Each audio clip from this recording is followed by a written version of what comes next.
his way into Hoosier territory, and he's gone. Touchdown for the score.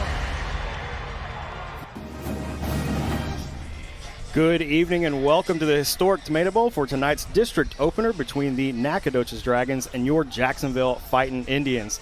Thank you for joining us tonight on JISD Live. Welcome to our countdown to kickoff. I'm Ryan Travis alongside Todd Travis, and joining us tonight on homecoming are Jacksonville head boys and girls basketball coaches Cody and Sheree Schmidt.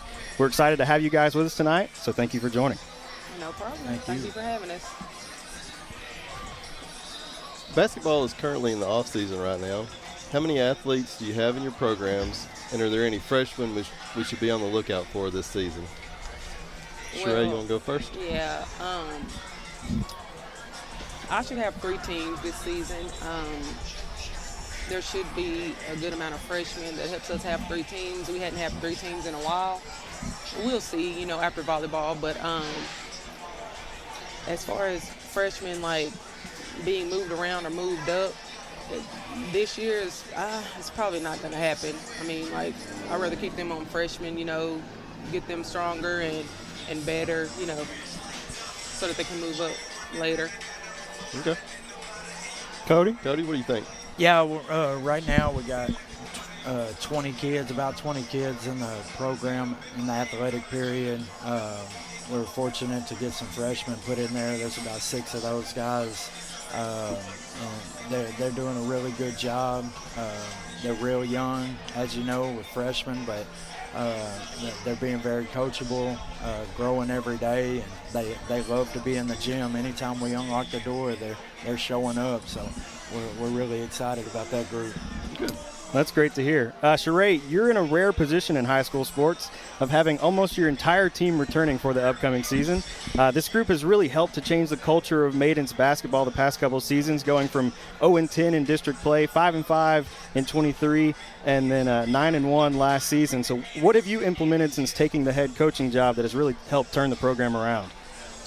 Well, one of my biggest things is making sure that we have great culture, and discipline. And by doing that, I like to grasp the kids' hearts first, get them to, trust me, to buy into the program. And then after that, when they do get the rules and expectations, then it comes easier. I mean, the job's never easy, but it comes easier, and then success follows. It follows. Definitely. That's really great to hear. I know you've got a really strong group of girls as well, and they've been playing together for a long time as well. So I'm sure that definitely helps. Oh, yes, it really does. It really does to have them, a lot of returners, it really does help.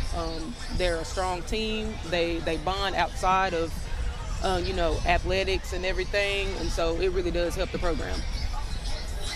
Awesome. Cody, you're stepping into the head role for the program that has had years of success under its belt after Mark Alexander retired from the court. What does it mean to you to move from an assistant basketball coach to now being the man in charge? Yeah, it's obviously going to be tough to follow a guy like Mark Alexander, but we're going to try to sustain that excellence that he laid out and, just put our best foot forward. I'm so appreciative of guys like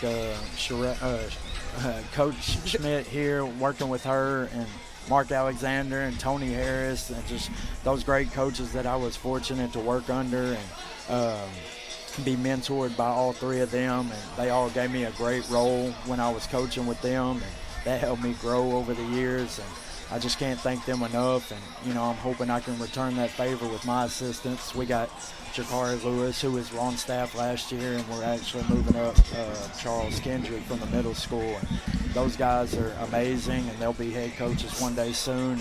And I'm just going to try to do my best to groom them and be a mentor to them so they can take that lead role when they're ready. Sounds great. So the boys team has graduated quite a bit of talent over the last several seasons. Who can we expect to see fill those key roles this year? Yeah, we're projected to have probably 4 returning lettermen. Only one really had a big role last year. The other 3 were kind of minor roles, and so those guys are really just going to have to grow and step up and be ready. And then you got some new guys, Ben Bolton coming off an injury, who just absolutely lives in the gym morning and night, and just an absolute workhorse. Does a great job. And then you got guys that are coming from JV and that will come for football. Abdul Bates, who can be our glue guy this year and just really have a big year. He's improved considerably over the last 4 months, and has a motor kind of like Jermaine Taylor. And just we got some pieces, and we just hope that they can really grow up over the next couple weeks and be ready to go when we open the season. And I know you've got a bunch of different age guys as well. Are they meshing together pretty well? You have some pretty good chemistry on the team? Yeah, we're getting there every day. We're really working on, building some cohesion and loving each other and building each other up the right way and not tearing each other down. But at the same time, being able to have honest conversation with each other and accept that on both ends. So it's going good. It's a process. You're both in a new 5A district this year with Hallsville, Lufkin, Marshall, Mount Pleasant, Nacogdoches, Texas High, Tyler High, and White House. What can we expect to see from your teams this season? Well, from the past 2 seasons, we've been pretty decent, pretty good actually defensively. And so we have to make sure that our defense is up to par when it comes to practices. So those practices are going to be crucial, very crucial when it comes to our defense. And offensively, we're just really trying to move, get shots up, and just focus on playing really fast this year. So yeah, that's where we're at right now. I mean, it's been a lot of fun watching the girls team the past couple seasons. And are you expecting to see any kind of like a size difference from the 4A to 5A district, or is it going to be pretty comparable? I feel like we will be able to compete. I won't say that there won't be like a strength, like there's going to be stronger girls. That's what we're working on in the off season right now. Going to the weight room 3 times a week. Also, I mean, just, faster playing. We were in 5A a couple of years ago, so we know what that feels like. Yeah, for sure. And coming back, we're preparing. We're preparing big time in the off season, and we're ready to go. That's great. Is there anyone, Sheree, that you think will be the toughest test in district this year? We kind of have our eye on Tyler High. Okay. And I think vice versa. I know that coach very well, great guy. And we feel like, yes, Tyler High is probably going to be our toughest opponent. Okay. Yes. Cody, what do you think? Yeah, for us, it's got to start on the defensive end, and we've really hammered that the last 7 weeks of school, 8 weeks, and we've really got to be tough and together for 32 minutes defensively. Offensively, we want to play fast as well, and we want to try to break the defense down and create the highest percentage shot that we can for ourselves. And we got to do that for 32 minutes every night, and it's going to be a battle. Every single night, we got to put our best foot forward, night in and night out. Is there any team in the district that you think will be the toughest test this season? My goodness, take your pick. It's like the Big 12. I look at this list right here, and you got Lufkin and Mount Pleasant. Everybody kind of says that they're kind of the top dogs, but Hallsville is no stranger to 25 wins this season and being in the playoffs. And you're going to get pressure from Marshall, and we've played Tyler High and seen them several times this summer and fall, and they have multiple guys that can score the ball. And so night in and night out, you're going to have to play well. Anybody can be beaten. So it's whoever comes to play that night's going to win it. So it's going to be a dogfight every single night. Yeah, we've seen some, really good Tyler High games the past couple of years. I know Sheree had mentioned that they think that's going to be the the toughest test and kind of almost a rivalry. Is there a budding rivalry here for basketball with Tyler High? I mean, with the girls, I mean, I feel like yes, but it's actually like a clean rivalry. It's a fun rivalry. Yeah. Oh. I think we lost our camera there, didn't we? Thank you for your valued support of Jacksonville Athletics. We can probably keep talking here, so. We've seen you get to coach together for the past several years. Now that you're both head coaches, what does it mean for you to be the dynamic coaching duo at Jacksonville High School? Well, aside from X's and O's, being good role models for our students and student athletes, that's pretty important. It's huge. They're watching what we do often. So modeling not just a marriage, but a godly marriage, it's very important. That's great. Yeah, I'd say, it's been a blessing to work for this district. Obviously, we went to school here. We're alumni, and, it means that much more being able to come back home and make an impact. And we love this community. We love the district. We love the students in the district. And, we're just trying to play our part in whatever way we can just to make it that much better. But we're very fortunate, very appreciative for everybody for letting us be in this role. Absolutely. Yeah, we're excited to see you guys get to, you've been coaching alongside the past several years, but this it's a little bit of a different dynamic. Trey, do you have any assistant coaches this year that are going to be new? Yes, I do. As of right now, I only get them after school. I will only get them after school because of their roles. One is off campus and one has a big role that he needs to be in. And so, yeah, we're working on that. We're working on that. But I do have 2 assistants. Thank God. That's great to hear. So John Alexander Gymnasium is an electric atmosphere for high school basketball. So for those watching at home tonight, why should they come to watch a Jacksonville basketball game in person this season?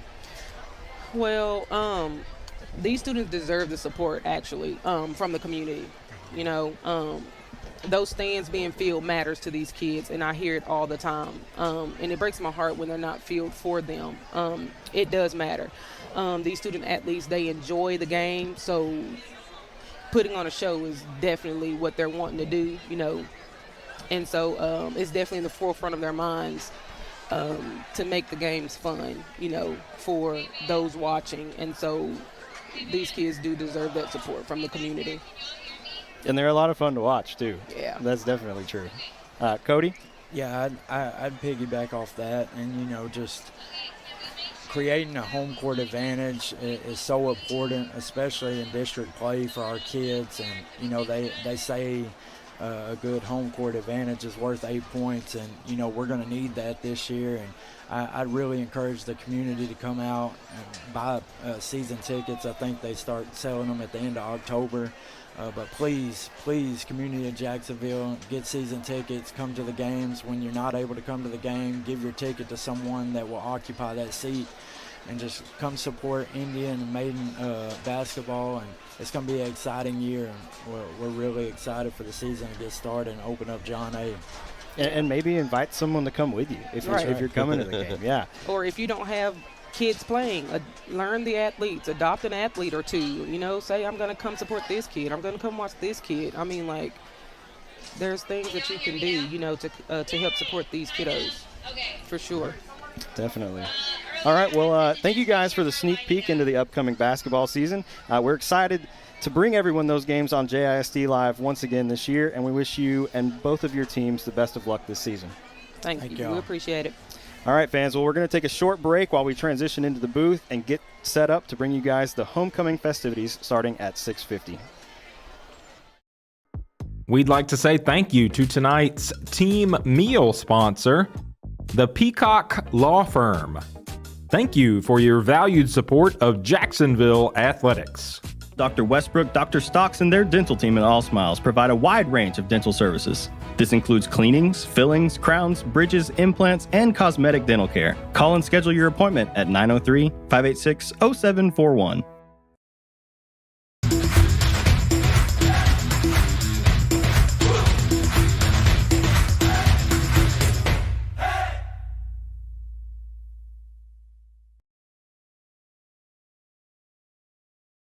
Since 1953, Hubert Glass Oil has been servicing the Texas market with the finest quality fuels and lubricants. Each batch is crafted with precision and quality tested by our in-house lab. Whether you're on the road, on the farm, or on the job, we have the right product for your needs. The honey barbecue chicken strip sandwich is delicious. It's got that barbecue flavor, the cheese melts on top with that Texas toast. You look at it, your mouth starts watering. It's my go-to sandwich. The honey barbecue chicken strip sandwich, that's my all-time favorite. I'm Matt Montgomery. For over 40 years, my business has helped people manage their money and organize their financial life. I'm a registered investment advisor with the state of Texas and chartered financial consultant. Whether you need portfolio management or comprehensive financial planning, I can help you. Call me for a free consultation. Gene Brumlow, class of 66, and his daughter Ann Farmer proudly support Jacksonville athletics. Come on over to the South Jackson Dairy Queen and get one of their world-famous blizzards. Dairy Queen, where happy tastes good. Tonight's game statistics are sponsored by Randy Gorham, CPA. Randy Gorham, CPA, the source for your accounting and income tax needs since 1984. Since 2004, Legends Old Time Burger Cafe has been the home of Jacksonville's best old-fashioned hamburgers, hand-battered chicken strips, chicken fried steak, fries, and onion rings. For the first day of school, for the last day of work, for the satisfaction of a job well done, for the ideas that change the world, for good times, for not so good times, for her future and hers and his, for serving our customers and connecting communities. We're here with you for good. Austin Bank, with you for good.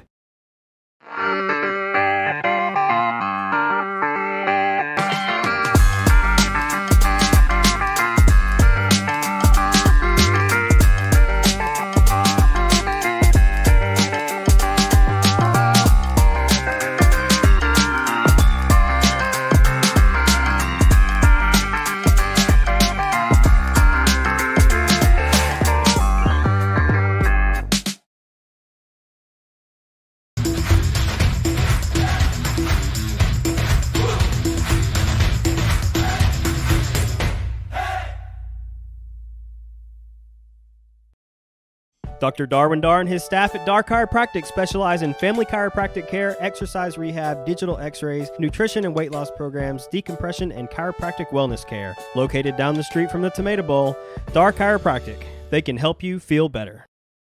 Our one-of-a-kind mushroom Swiss burger is back. And now it's an all-time favorite. You're going to love this burger. That au jus sauce on top. The creamy au jus sauce. Every bite's perfect. It's not just a mushroom Swiss burger, it's a Whataburger mushroom Swiss burger.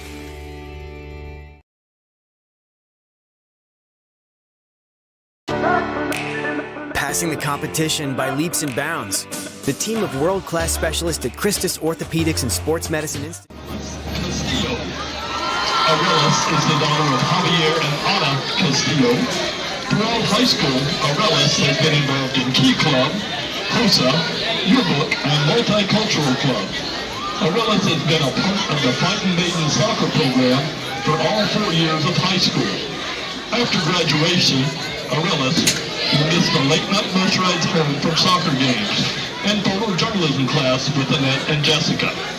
Arelis plans to pursue a degree in nursing. Ladies and gentlemen, Arelis Castillo. Arelis is being escorted this evening by homecoming king finalist Jordan Dorsey. Jordan is the son of Shanika Red Dorsey and Stephen Dorsey. Jordan has played football, basketball, and has run track for all 4 years of high school, and has played the trumpet for 7 years in the Fighting Indian Band. Last year, Jordan was named second team all-district in football.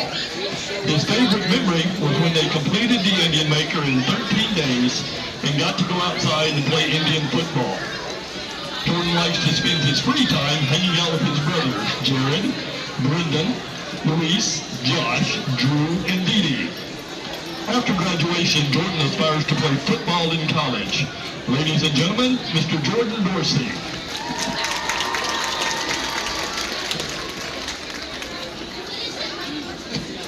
Our next homecoming queen finalist is Miss Andrea Hernandez.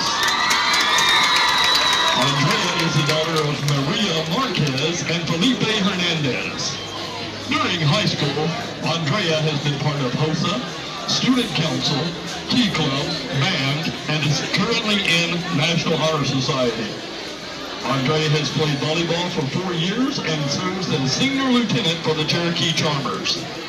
Andrea's favorite memory from high school is performing their kick routine in the rain on senior night when she was a sophomore. After graduation, Andrea will miss eating Boone Chicken Pop with Ashton and Rebecca the most. Andrea hopes to attend Texas A&M University to major in biology and become a physician's assistant. Ladies and gentlemen, Andrea Hernandez. Tonight, Andrea is being escorted by Sebastian Juarez. Sebastian is the son of Monica Juarez. Sebastian runs cross country and is an integral part of the Jacksonville Fighting Indian soccer team. Last year, Sebastian was awarded the Fighting Heart Award for cross country, as well as the District Forward of the Year for soccer. Outside of high school, Sebastian enjoys competing against teams from all over the world with his club soccer team, the Dallas Texans ECRL. Sebastian's most memorable time at JHS are dancing to Gangnam Style on the soccer bus and screaming out, "Boot Scootin' Cornelius Cutin." After graduation, Sebastian plans to continue his soccer career at the collegiate level. Ladies and gentlemen, Mr. Sebastian Juarez. Up next, we have finalist Lindsay Lorena Lara De Leon. Lindsay is the daughter of Armando Lara Oliveira and Lorena Lara De Leon. Lindsay is student body president, FFA secretary, HOSA historian, multi-club treasurer, art club officer, and key club member. Lindsay shows competitive market goats at major shows with the FFA and has earned several awards.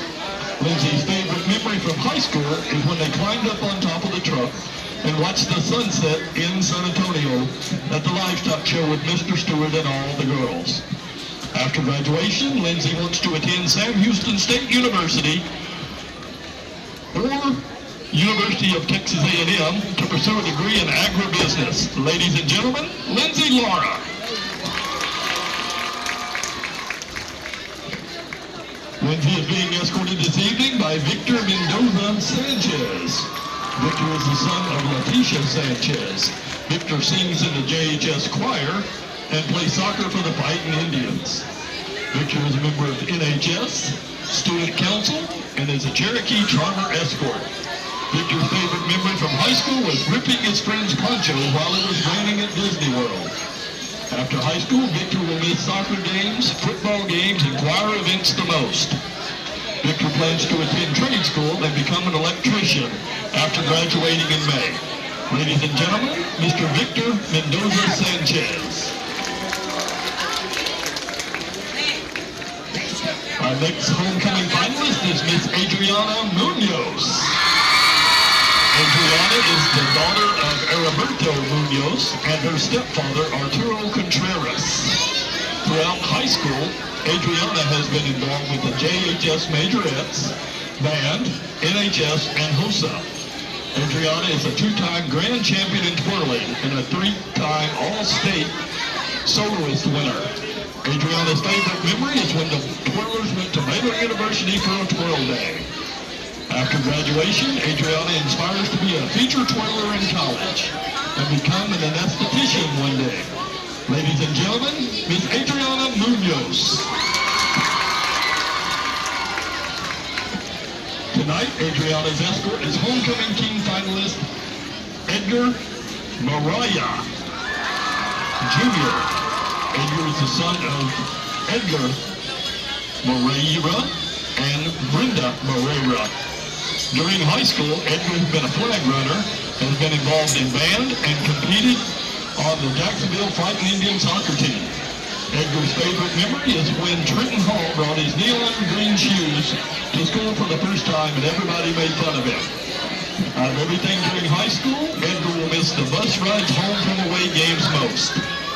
After high school, Edgar plans to attend the University of Houston to pursue a degree in construction management. Ladies and gentlemen, Edgar Moreira. Our last homecoming finalist is Miss Juliana Salazar. Juliana is the daughter of Martine and Maria Anna Salazar. Juliana is a majorette, a member of the Jacksonville Fighting Indian Band, student council member, Key Club member, and a member of the National Honor Society. Juliana is captain of the JHS Majorettes and has won several awards for twirling, playing the flute, and many academic awards over the last 4 years.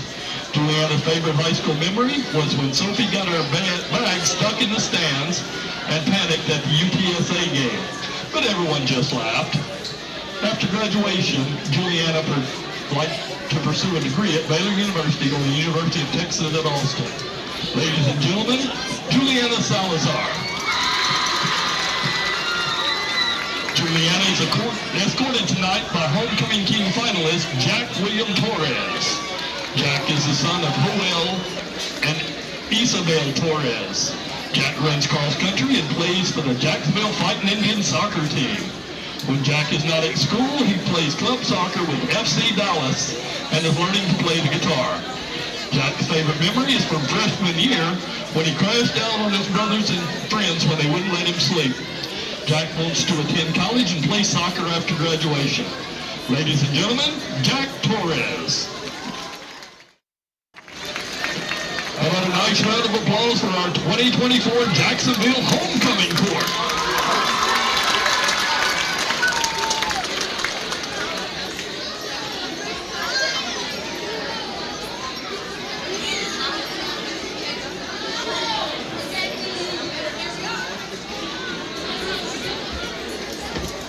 And now, ladies and gentlemen, for the moment we've all been waiting for, your 2024 Homecoming King is Mr. Jordan Varsity.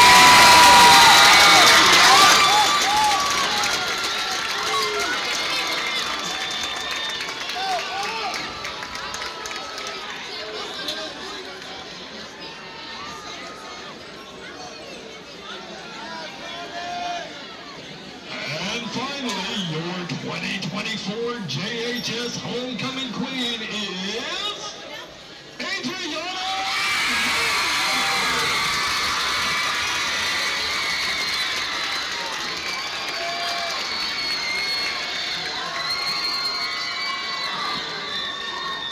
Ladies and gentlemen, how about another rousing round of applause for our JHS Homecoming Court for 2024.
A great night here on Homecoming. Congratulations to Homecoming King and Queen Jordan Dorsey and Adriana Munoz.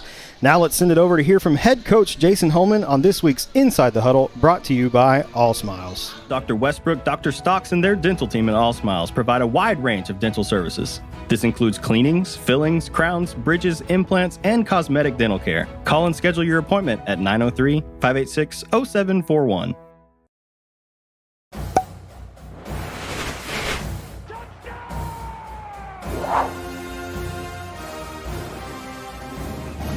Welcome to Inside the Huddle. I'm Matt Montgomery, along with head football coach and athletic director Jason Holman. Coach, tough loss last week at home against Athens. Mama said there'd be days like this. I really don't know.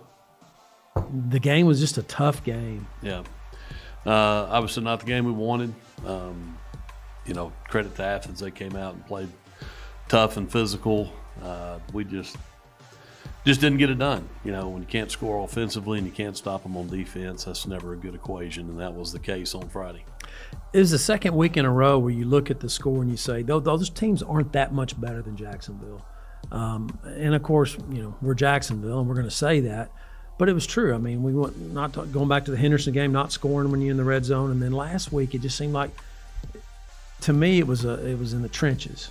You just couldn't block Athens to get your running game really get going. Yeah, it's exasperated over the course of 4 quarters when you're not successful. We can't convert third downs, and we couldn't. It was the biggest thing defensively. We had opportunities to get off the field on third downs and put them in some tough positions on third down and didn't make plays. And, when that happens, it extends drives and leaves them on the field. And the longer they go, the more tired you get, and then they end up scoring off of it. So, yeah, to that point, they were, I think, 6 out of 11 on their third down conversions. I mean, you had them in third long just where you want them, and they converted. Yeah, at least 3 out of the 6 were, third and 8 or more, and situations where we have got to learn to make good on plays to get off the field. You got it done for 2 downs there. You got to really get it done when it counts. Limited possessions were just limited in the first half because Athens drove the field, kept the defense on the field, and I think I counted maybe 4 offensive possessions, maybe 5 in the first half only. Yeah, and that's the case when you can't get off on third down. You end up having to sit out there and survive for a 12, 14 play drive, and that's not who we want to be. So we've got to rectify that problem. Find a way to get off the field. Let's take a look at the highlights. Jacksonville versus Athens. Coach, here's Trent moving well in the pocket. Just love the way he kept his eyes downfield here. Did a good job being decisive and pulling it down to run and got first down here in this case. Mario doing a nice job, good tackle here.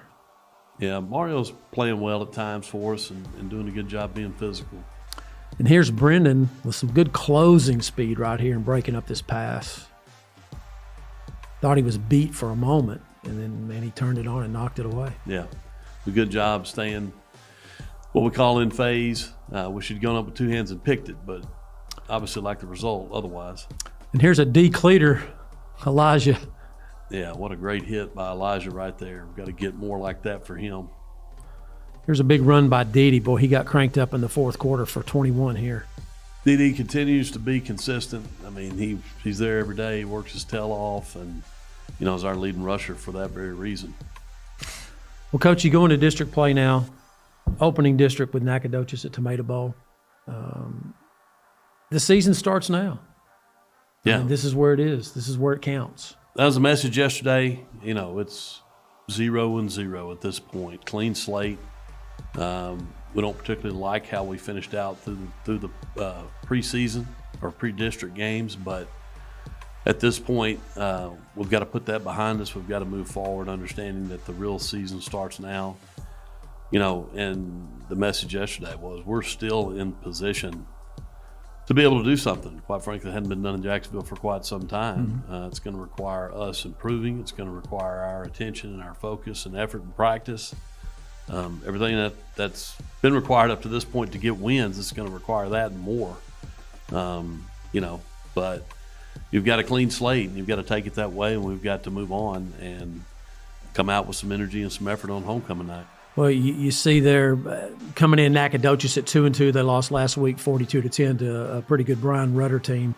This is a Nacogdoches team that's pretty diversified. I mean, I think I saw where they run the ball 2/3 of the time throw. They got a pretty shifty quarterback. Pretty good team offensively as they've put up some almost 20 points a game. Yeah, some of their biggest gains come off the quarterback. They run him in the run game some, and then of course he scrambles. He's athletic, and if you let him get loose and get out in the open, he can hurt you. So we've got to do a great job of corralling him.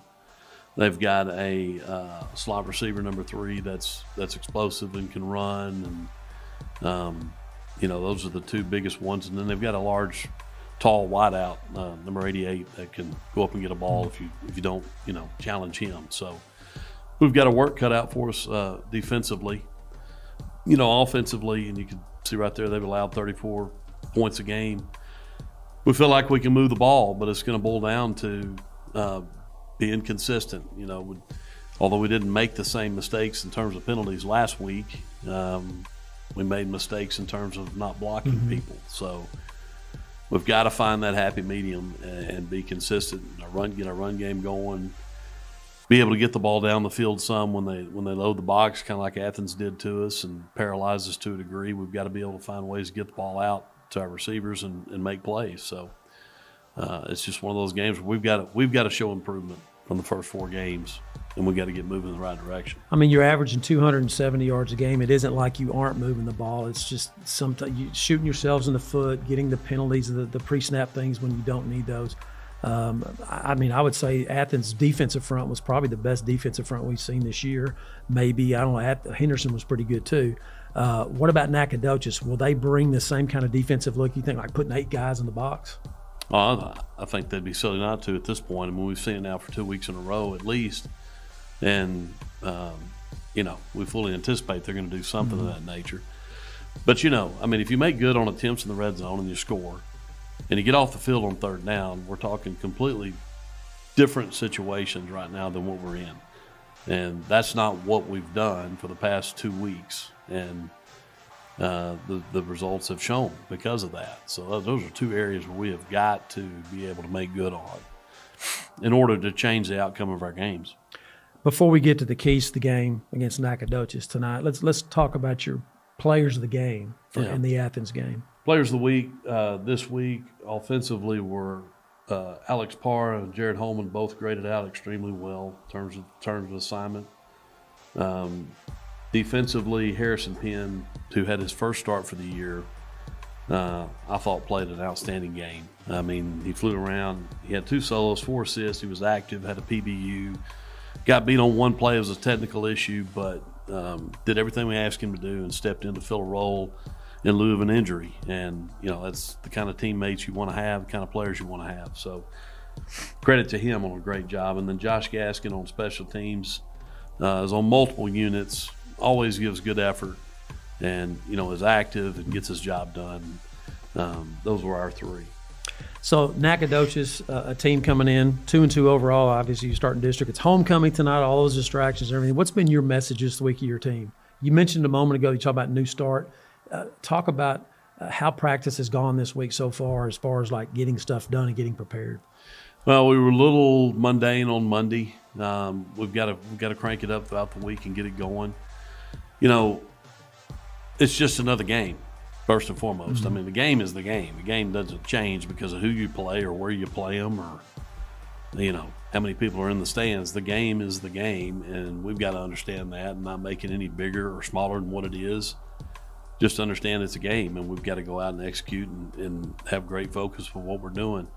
We had some letdowns last week with some individuals on assignment that had been doing a much better job in games previous.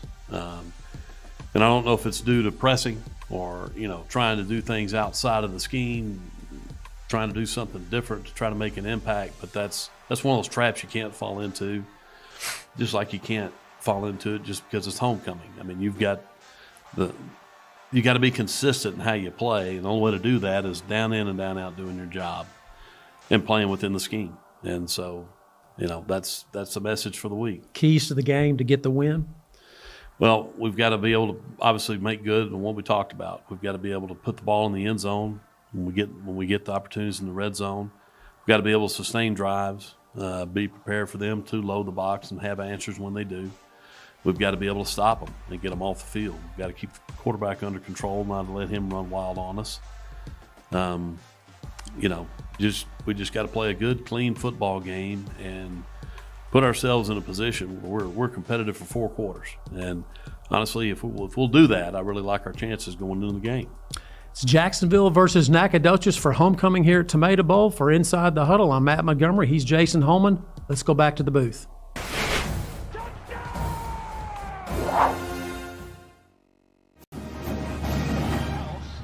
Welcome back to homecoming here in the historic Tomato Bowl. Congratulations again to Jordan Dorsey and Adriana Munoz on being crowned homecoming king and queen. And Matt, you know, it's a pretty fitting night that Jordan Dorsey wins homecoming king because he just happens to be our spotlight player of the game this week. Oh, yeah, we didn't plan that. I mean, that's a pretty good deal. Now the only thing left is for Jordan to maybe get about 5 TFLs and a couple of sacks, and it would be a pretty good night. Oh yeah, definitely.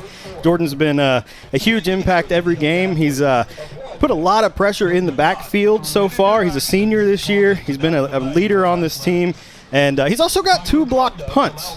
I mean, Jacksonville goes years without a blocked punt, and they got 2 already by Jordan Dorsey, and he's the second leading tackler. Check that, third leading tackler, I think, in total tackles behind Michael Miles and Elijah Benavides. But he's just a guy. Jordan Dorsey's a leader. And he's just one of those young men that you just love having on your football team. Everybody looks up to him, and he is what I would call a very well-deserved homecoming king, as well as our spotlight player of the week. Yeah, he's been a force so far, and if Jacksonville is going to win tonight, they're going to need a big game from Mr. Jordan Dorsey. Oh, no kidding. I mean, they're going to be without – Jacksonville's defense will be without Michael Miles in the first half. He will not play in the first half due to disciplinary reasons. We'll be back in the second half. So when your leading tackler's not going to be in there, the other guy's got to step up.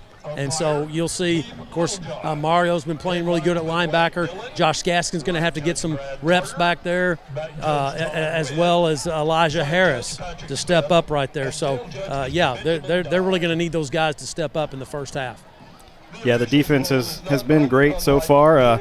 I know you talked a little bit about tonight's matchup inside the huddle with Coach Holman, but do you have some insights for us tonight, Matt? Yeah, this is a Nacogdoches team coming in at 2-2, but their 2 wins came against 2 teams that have not won a game yet. Palestine, Nacogdoches beat them 35-7. Palestine's 0-4, and Livingston is 0-3. So those are their 2 wins. Had a chance to talk with former Jacksonville Fighting Indian, Jay Brown, class of 1981. He is one of the defensive coaches, assistant head coach at Nacogdoches. And, you know, I talked to him just a few minutes ago, and he said, we are up and down.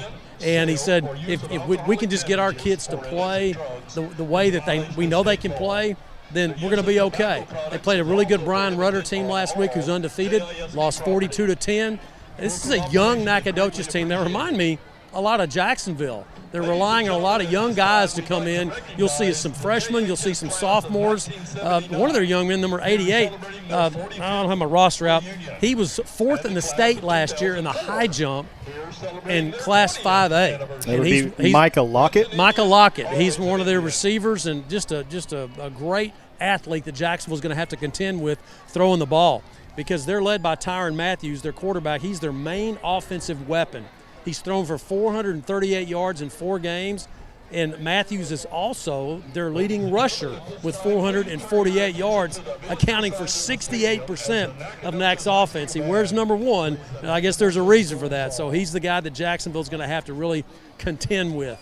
68% is a huge number for a high school quarterback. You would think that if you just pretty much focused on him and make the other guys beat you, that would help you. So he is definitely a guy that can go. For Jacksonville, they're led in rushing by Dede Morris through 4 games, 78 carries, 481 yards, 3 touchdowns. Dede's averaging 6 yards a carry. Last week, Randy Searles had a tough night, only 9 carries for 11 yards, but he does have 281 yards with 2 touchdowns. He's averaging 6.5 yards a carry. And Ryan, it's no secret. I mean, Jason Holman, you could tell on the inside the huddle, he was very disappointed in Jacksonville's performance last week. It was actually a worse performance than the opening game against Center when Jacksonville had 5 turnovers in that ball game.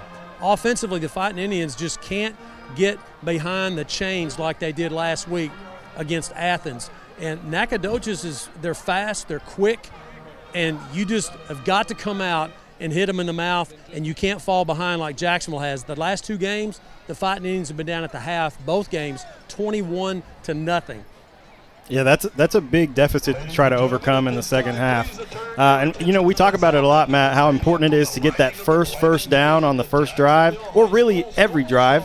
but especially the first one to just kind of try to get your offense going, get a little tempo, and get some momentum going your way. And, that's something that Jacksonville has kind of struggled with the past couple games. They have, and I expect Nacogdoches to do what Athens did last week. They're going to put 8 guys in the box, and they're going to force Jacksonville to have their sophomore quarterback, Trent Clater, throw the football.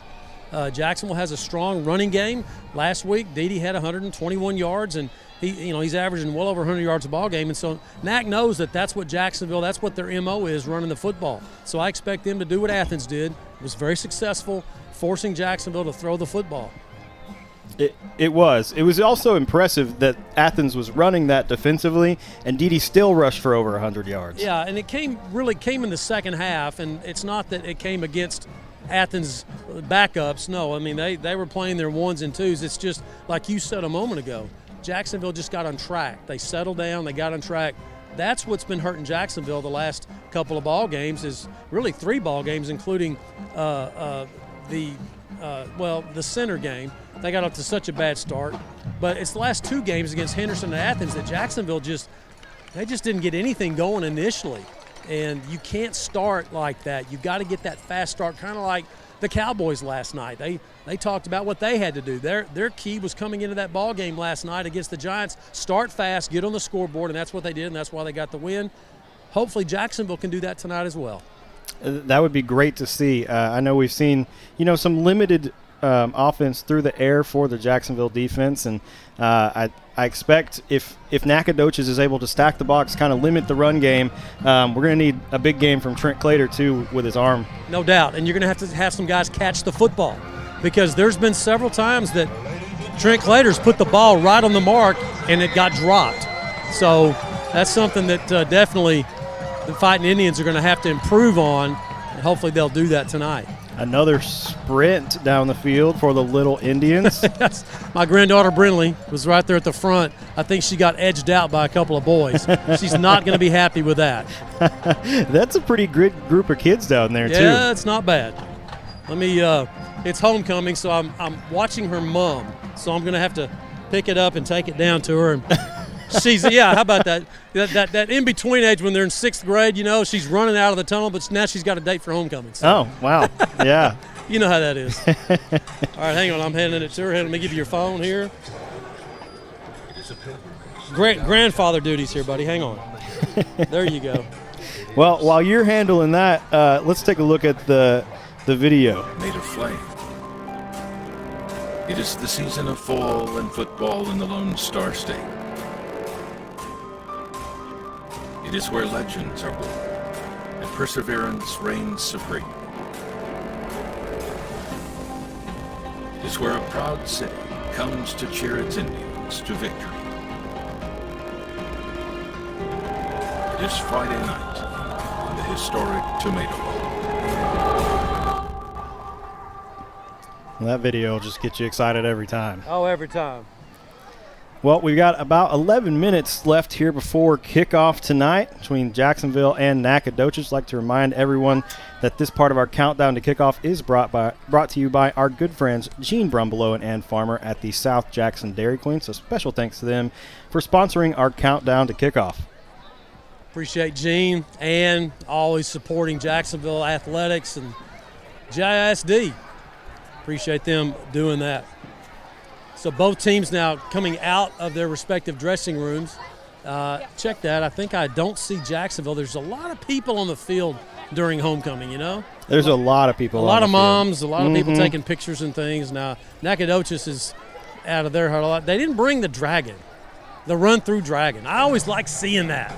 Do they still have the dragon? I don't they just know. have a couple they may different not. run-throughs? They may not. This is the 71st meeting between Jacksonville and Nacogdoches. Jacksonville leads the all-time series, 34 wins to 32 wins for NAC, 5 ties. They last played 2021, where NAC won 27-14. Of course, we all know the history that Jacksonville and Nacogdoches has. They believe it's still the all-time record for overtimes, the longest game in high school history. I mean, have they limited? I think they've limited it now. Limited it since it won't get broken now. 12 overtimes, 2010. Jacksonville won that one I think, was it, 84-81? It was a very high-scoring game. And then there was a 5 overtime game here at Tomato Bowl.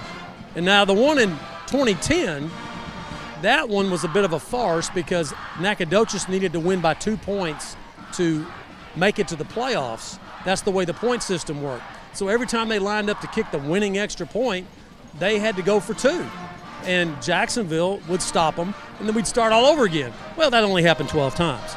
So, and then when the 5 overtime game was played here, and that was legit. That was a legit 5 overtimes. There wasn't any, point shaving or trying to get points or whatever you want to call it in that game. Very exciting. Jacksonville also won that game. And, you talk about droughts. You talk about, Jacksonville, has had some struggles over the years, not being in the playoffs. Well, Nacogdoches, it's been 32 years since Nacogdoches has advanced past the first round. They haven't won a playoff game since 1992.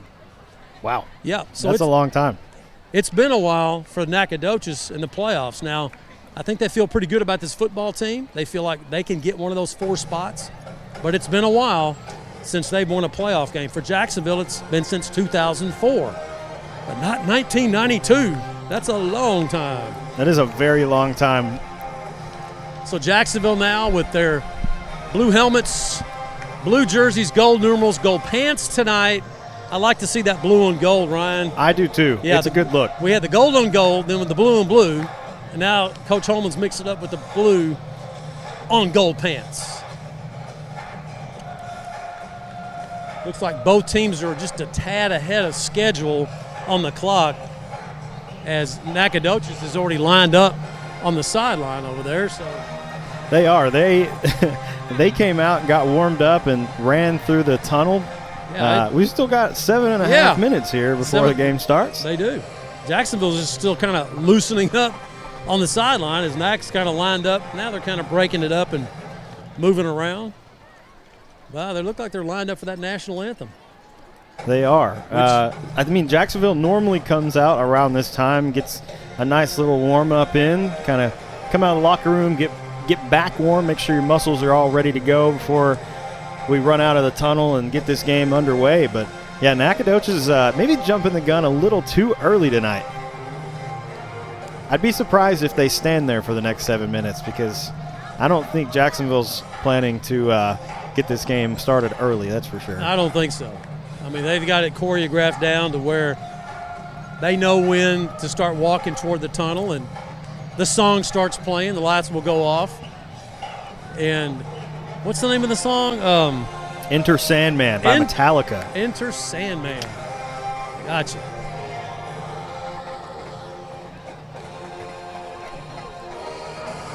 How's the weather down there tonight, Matt? Oh, man, it's perfect.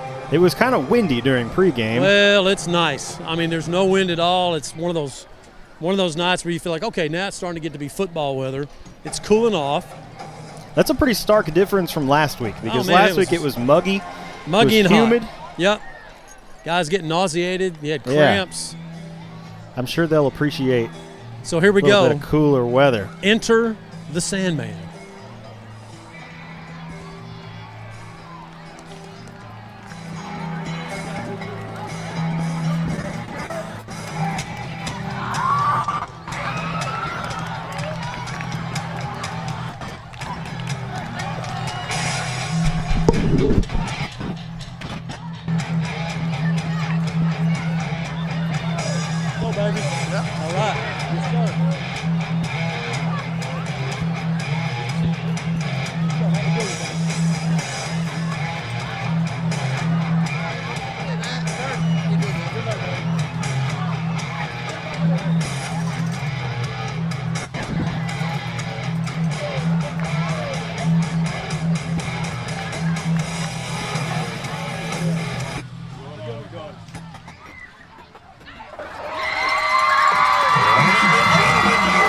Comes the Tribe. That's a great entrance, man. It's pretty good. It's pretty darn good. I like that.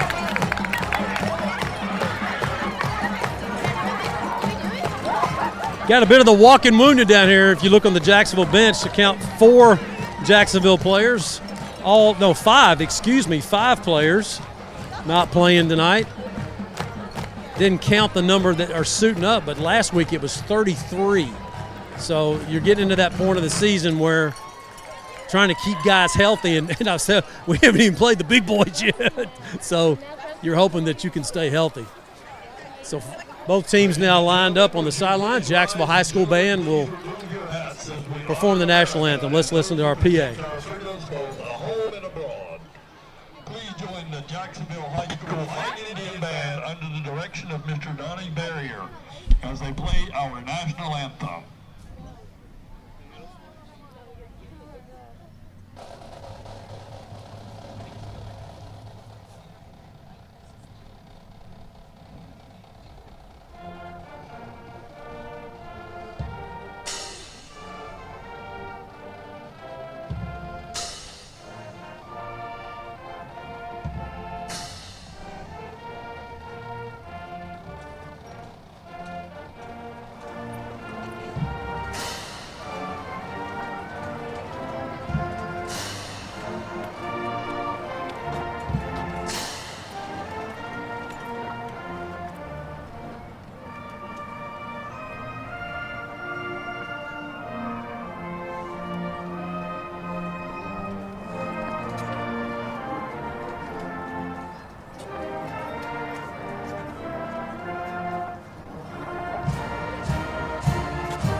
Jacksonville High School Band with the playing of the national anthem. We'll hear from them at halftime on the Whataburger Halftime Show. Both teams now lined up. Captains will go out to midfield. And, of course, we had our typical pregame coin toss. And Jacksonville, Jason Holman, just told me will receive the football, just like they did last week. So I'm assuming that Nac won the toss and deferred. Or Coach Holman could have won the toss and said, just give us the ball. Either way, Jacksonville will receive. You didn't get the insider information tonight? Did not. I try to leave him alone. You remember the video we did last year? You know, just leave it. I just try to leave. You usually ask it before every game. I do, but sometimes he's so busy. I don't try to bug him. I just try to leave him alone. Captain's now coming out as the Fighting Indians will send out Zeke Whitaker. I'm looking now. That's Elijah Harris. Yep, and Dante. Dante Simmons. Yep. White jerseys with gold numbers. Yeah, that's going to be fun. Seems like a nightmare for commentary. Yes, that's going to be real fun.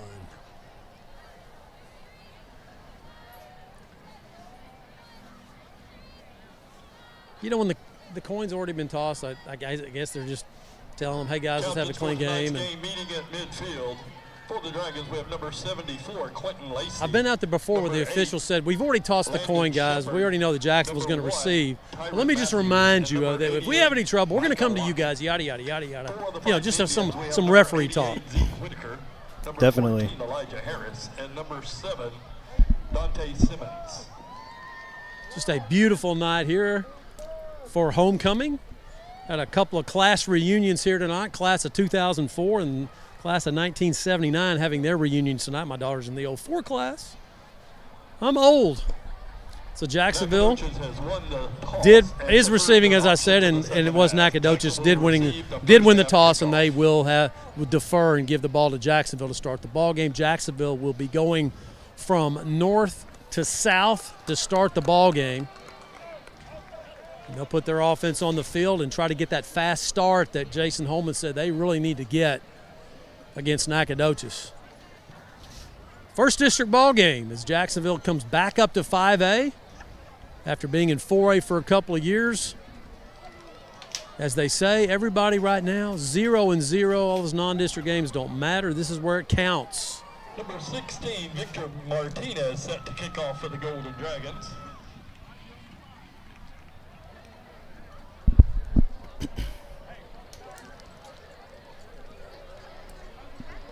So the Fighting Indians, just for an injury report, they'll be without Kel Curl, Drew Dials, Chris Crockett, and also Jamario Coleman not playing tonight. And, of course, Jordan McGowan hasn't played yet this year. We're trying to get him back. So Searles drops back along with Brendan Richards and Dante. We are set to go. First district ball game, 7-5A Division II Jacksonville versus Nacogdoches. Are we going to have another one of those games we've had in the past? We'll see. Glad you're here with us on JISD Live with your play-by-play. Here's Ryan. Victor Martinez has it teed up for the Dragons. This one deep middle, going to go into the end zone. Jacksonville going to let it go out for a touchback. So they will take over at their own 25 to start play here tonight. So Didi Mares coming into the ball game with 468 yards through 4 ball games. He's the guy they lean on. Of course, Searles will come in. They've been alternating those 2 running backs. You've got to have a good push tonight from your offensive line if you're Jacksonville and get that run game going. Trent Clater with Didi Mares in the backfield. Jacksonville has 1 receiver out wide right. That is Dante Simmons. Clater going to hand this one off to Didi on first down, trying to go up the middle. Going to pick up about 3. One of the players for Nacogdoches lost a helmet, number 42, Caden Thomas, a freshman, 6'1", 235. That's a big boy as a freshman. They have 8 freshmen on this, 8 freshmen. That's the most I've ever heard of on a varsity team. 8. That's a lot of freshmen. And a lot of sophomores. But if they've got freshmen that are that size, oh, man. Goodness gracious. There's some other ones like that, too. 2nd and 7 for Jacksonville. Clater hands this one off to Didi once again. Has a hole. Didi with a good pickup. Going to pick up the EAG forward, first down, and then some, and gets out across the Jacksonville 45. Nice job by Didi finding that little crease that he's so good at finding this year. That's why he's the leading rusher. He just was patient, ran into the hole, and then he just crossed back behind his offensive center, Para, picks up the EAG first down. And a big first down for Jacksonville. Clater going to hand it off to Didi again. Has another hole. Lots of room to run for Didi. Going to pick up about 8. Fighting Indians getting a good push off the football. Alex Para doing a nice job. Rangel. Jacksonville trying to move quickly. 1 receiver out wide right once again for Jacksonville. Clater hands it off to Didi. Nothing there. Going to be brought down about the line of scrimmage, so that'll bring up 3rd and 2. Trying to NASCAR that a little bit. Quinn Calhoun comes up, the senior defensive back, gets him for about a yard gain, maybe close to the line of scrimmage. It's 3rd down, so the Fighting Indians trying to hurry on 2nd down. Now it's 3rd down and 2 for the Fighting Indians. The football at the NAC 46. Dante Simmons out left for the Indians. Clater going to hand it off to Didi around the right side once again. Didi trying to get to the first down line. I believe he's going to be just short. Oh, man, I wish he's right at the line of scrimmage where he's being spotted, right, or at the first down where he's being spotted. So we'll see if they give it to him. Plant that foot and get up the field. You know, that's one of those kinds you just can't. Oh, wait a minute, they're moving the chains. They are. So yeah. EAG forward, first down for Jacksonville. I thought he was short too. Good spot. It was real close. He kind of reached out there at the last second. Picks up the EAG forward, first down. Jacksonville set to go again. Clater going to hand this one off to Didi. Up the middle again goes Mares. Going to pick up about 3. Bring up 2nd and 7. Well, this is exactly the kind of start Jacksonville wanted. Get a nice drive going and just get a good push off the football with your offensive line. Rangel, Boyd. You got the big fella, Louis Mancera, 6'5", 310. Really good spot there from the referee. So 2nd and 6 for the Indians. Didi still in the backfield with Clater. Clater going to hand this one off to Didi once again, trying to find a hole around the right side. Good gain there for Didi Mares, and that's going to bring up 3rd and about 1.5 yards, it looks like. Every play, Didi has carried the football on this opening drive for Jacksonville that started at their own 25 as Calvin Boyd will check out of the ball game from the offensive line, and Toby Simpson, the junior, will check in. for the Fighting Indians on the offensive line. So another third down and about 1.5 yards, as you said, Ryan. Once again, Simmons out wide left for the Indians. Clater hands it off to Mares, has a hole. Did he get the first down? We'll see where they spot him. It looks like he got it. It looks like he got it. It so is. Another first down pickup. Big EAG Ford first down for Dede. Moves the chains once again, and Jacksonville inside the Nacogdoches 35. Well, this is the kind of workhorse that Dede Mares is. That's why they keep feeding the monster. He gets another first down. Clater going to hand this one off. This flag's come in. This one's going to be blown dead. Yep. Somebody moved, a little twitch. They're going to get Big Luis for a little twitch right there. So 1st and 15. That was a problem for Jacksonville last week, was those negative penalties backing them up. And another one here early. So this is interesting right here. So Searles and Dede in the game now. Jared Holman comes out, and you've got Searles in the slot for Jacksonville. First time I've seen this position for him. So 1st and 15, Clater going to drop back, looking over the middle. Has Searles a little too far out in front. Ouch. It was a great play call. Searles ran that route perfectly. He didn't really get picked up either. He had a lot of room to run. Offensive coordinator Danny Ramsey just bent over and just took a deep breath. That's exactly the call that you want right there. Searles wide open, and he was running down the hash mark, and Trent's throw was down the middle of the field. 2nd and 15. That's 6 points if you just can get it over that direction. So Searles does come back out. Jared Holman back in the game. Simmons going out wide for the Indians. 2nd and 15 after the incompletion. Clater going to hand this one off to Mares around the left side this time. And a good pickup for Dede. Flag comes in. We'll see what the call is, but a really good gain there for Dede. That's usually where they call that holding call, and that's exactly what it'll be against Jacksonville. So they're going to get Jared Holman for the hold as he was lined up at the tight end position. And we saw lots of 2nd and longs in that Brownsboro game, so let's see if Jacksonville can pull out another miracle here on 2nd and 25 now. So this drive that got pretty deep into NAC territory is now all of a sudden almost just inside at the 49 of NAC with these penalties. Clater going to hand this one off to Dede once again around the right side. Not much there, but he's going to pick up about 5. I think they're going to give him 4. So that'll be 3rd and long coming up for Jacksonville. Yeah, 3rd and 21 for the Fighting Indians at the 45. Zeke Whitaker will check in. Brendan Richards checks in. Cam Thompson and Josh Gaskin come out. So Jacksonville switches this offense from power to speed here with Richards and Zeke. So it's clear they're going to want to throw the ball right here. Trips left.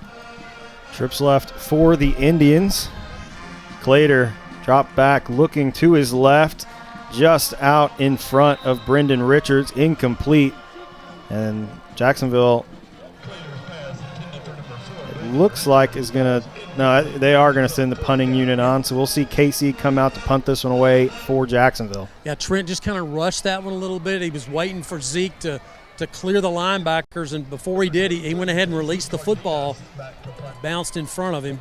Even if Zeke catches that football, I don't think he's going to get a first down, but he's going to maybe put Jacksonville in position maybe to go for it. Nevertheless, they'll bring out KC here to punt. So KC going to try to pin the Dragons deep. First punt of the game. Kind of a wobbly kick, going to hit about the 15. Jacksonville needing to get down there and cover. And this one, a coffin corner punt, going to go out at the Nacogdoches 2. KC, he is really getting it done. Wow. Nice job. That was a great punt from KC. Man. So Nacogdoches will take over 1st and 10 from their own 2-yard line.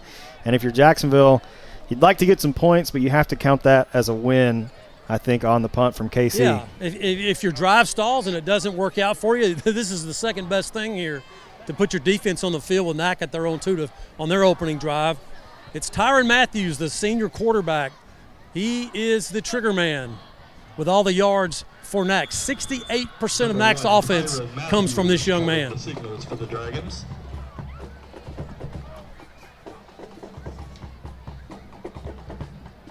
Matthews trying to get Jacksonville to jump. Good job there from the Jacksonville defense. Snap comes back. Matthews going to hand this one off. Nothing there. Close. Good coverage from Jacksonville. I think they're going to call him forward progress about the line of scrimmage. Boy, nice job by Jacksonville filling the gap right there. Is Nac with the hard count by Matthews trying to at least get some breathing room, maybe on a 5-yard offsides penalty. Jacksonville doesn't bite, and they stop him at the line of scrimmage. So 2nd down 10 now for Nac at their own 2.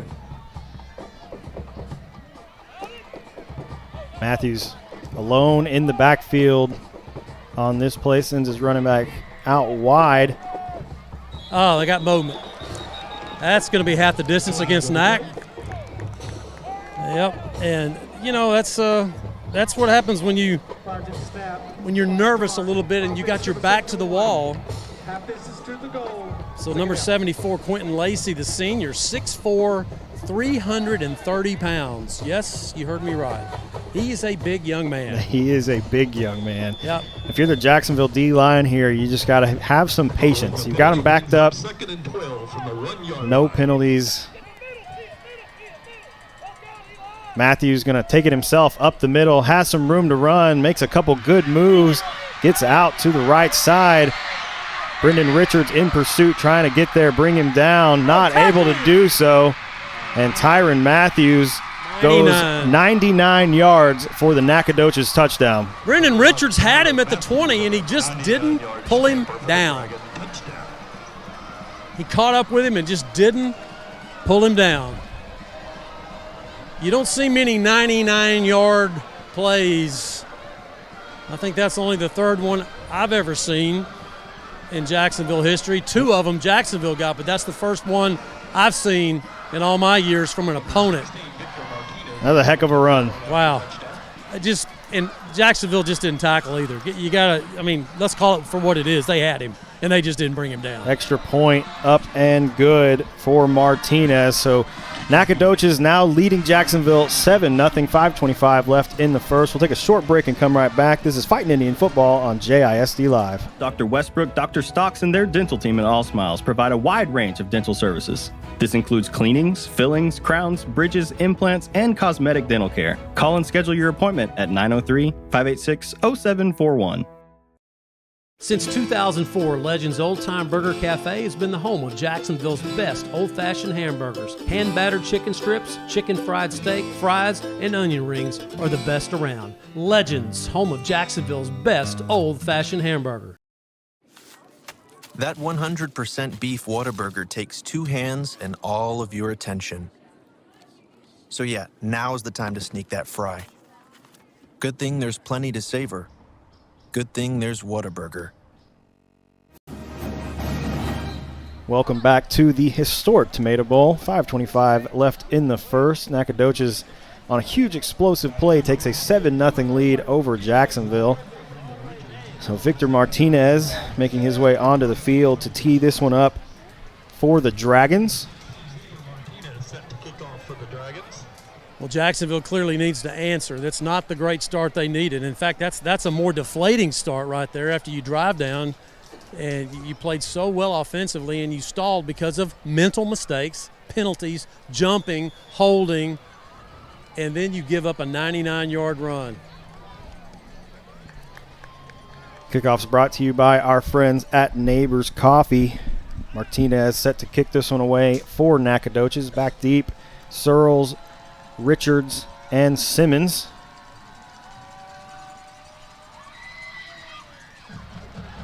Nacogdoches trying a onside kick. Does not go 10 yards, so Jacksonville will have great field position to start this drive. You know what that looked like? That looked like if I'm in the sand trap and I'm trying to get out of it, that's the kind of shot that I have right there. I'll tell you what, that is way easier to do than you would think, is trying to do that that short little quick onside, and it just kind of pops up as soon as you hit it, hits you in the leg, doesn't go anywhere, and that's exactly what happened for Victor Martinez. I mean, I try to hit right behind the ball, you know, and the sand comes up and the ball just goes doink. It just kind of bounces about 6 inches. Yep. So Randy Searles checks in at running back, gives Dede a break, as Jacksonville has done in the first 4 ball games, alternating the senior and the sophomore Searles. Fighting Indians will get really good field position right here. They're already in NAC territory. So the official now coming over to say offsides also against NAC. Huh. So it's an illegal touch and also a 5-yard penalty for offsides. I don't know how that works. I don't know, but you want to talk about some good starting field position. Jacksonville is going to take over at the Nacogdoches 36-yard line. You got to take advantage of this.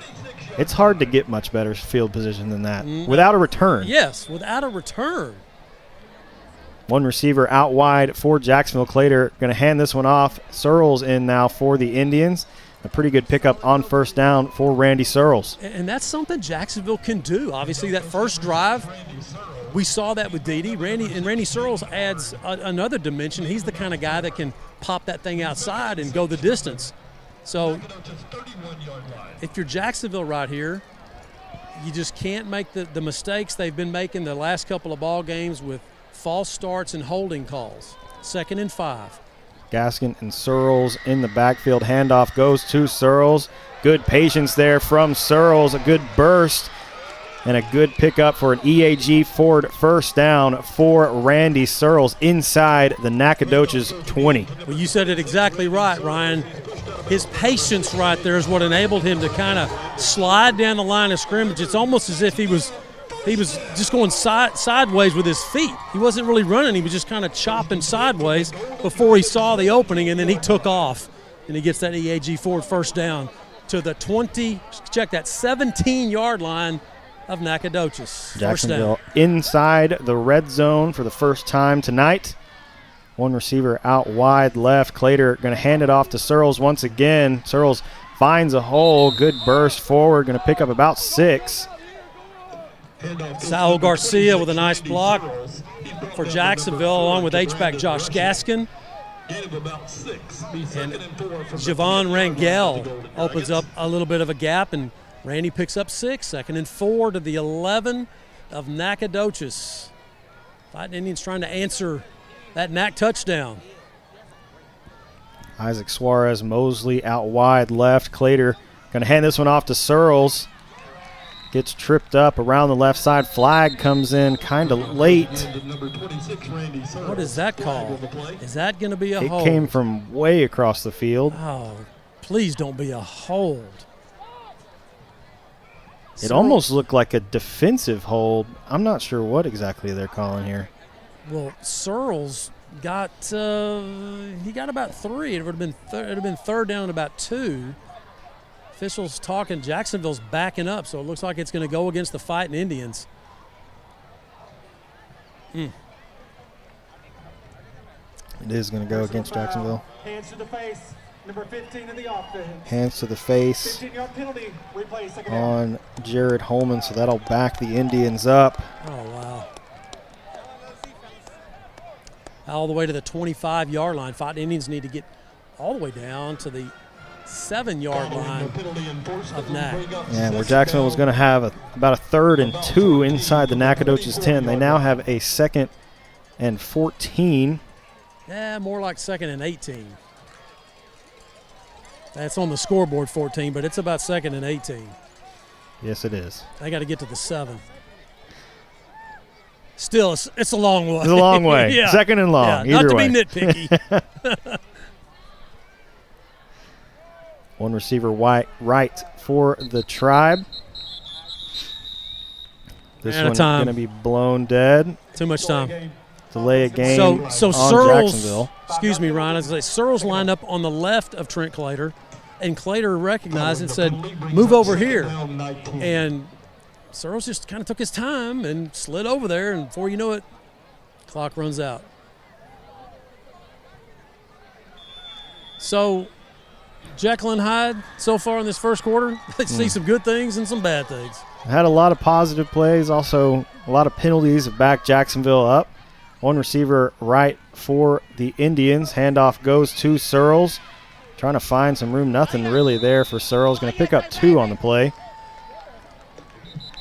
Handoff goes to number 26, Randy. So Jacksonville's going to call a timeout right here with 2:43 and remaining. Clock still running. There we go. Stop the clock, please. The hometown. There we go. There should be 2:44 on there. Let's see if he moves that clock back to that. Jacksonville. I guess not. The first charge timeout of the first half. So let's time out, Ron. Let's take it with him. We'll be back in just a moment. This is Fighting Indian Football on JISD Live. Come see us at Dairy Queen on South Jackson before or after every Fightin' Indian game to try our family favorites meal. Dairy Queen, where happy tastes good. Since 1953, Hubert Glass Oil has been servicing the Texas market with the finest quality fuels and lubricants. Each batch is crafted with precision and quality tested by our in-house lab. Whether you're on the road, on the farm, or on the job, we have the right product for your needs.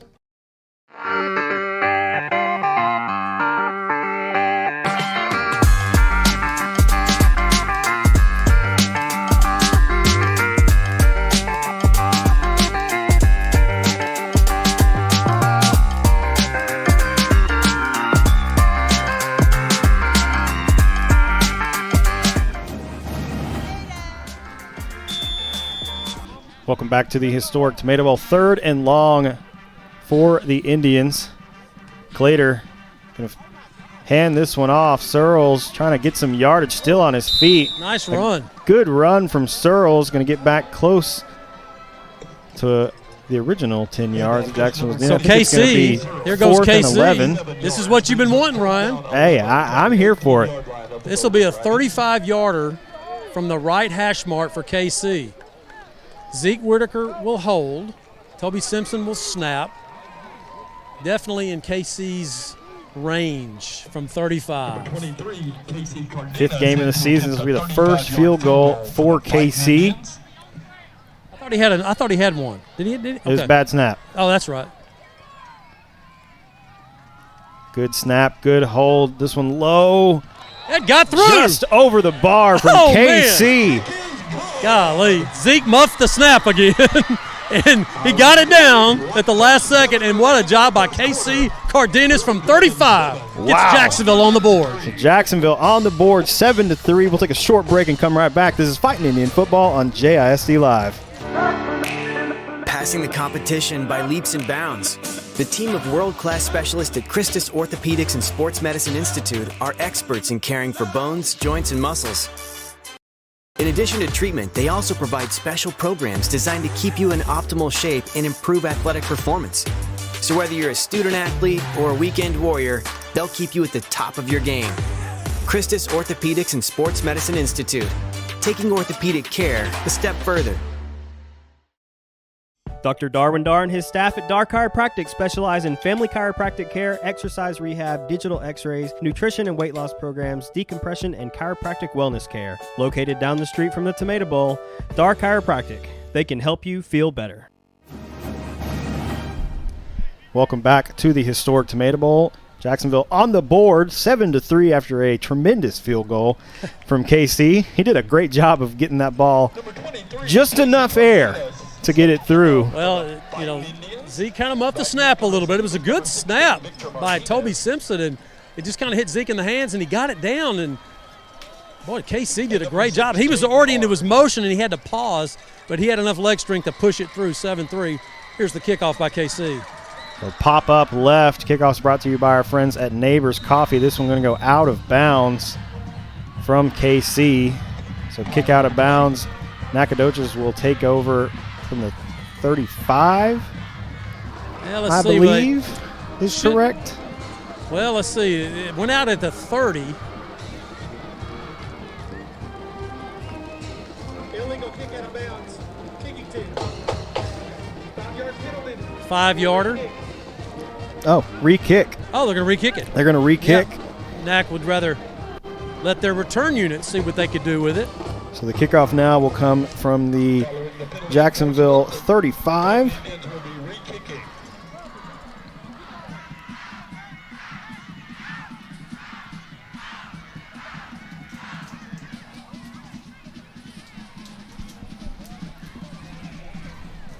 Back it up 5 yards. Was it really necessary to signal that again? I don't know. So 5-yard penalty. KC will tee it up again. Kickoffs once again brought to you by our friends at Neighbors Coffee.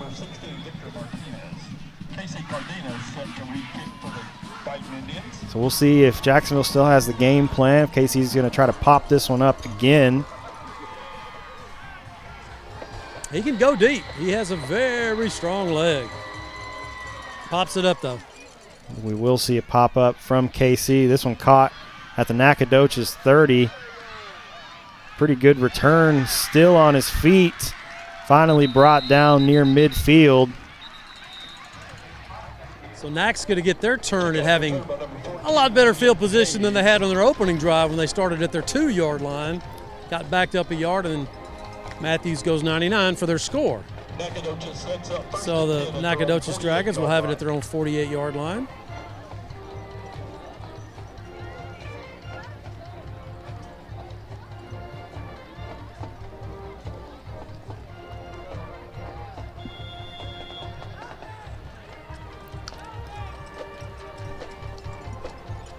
Jacksonville defense needs a big stop here. Game's still close, but something positive for Jacksonville defense would be big. Well, they've shown the ability to get some turnovers and to create some turnovers. 3 interceptions on the year. They've created 3 fumbles as well. Matthews going to fake the handoff, rolls to his right. This one heaved up. Going to be short. That's going to be because of Jordan Dorsey right there, putting pressure on Matthews. Nice job in the secondary. I think Brendan Richards got away with one there.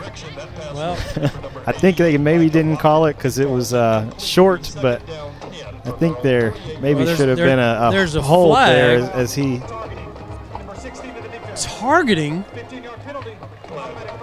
They got Jordan for targeting. Wow.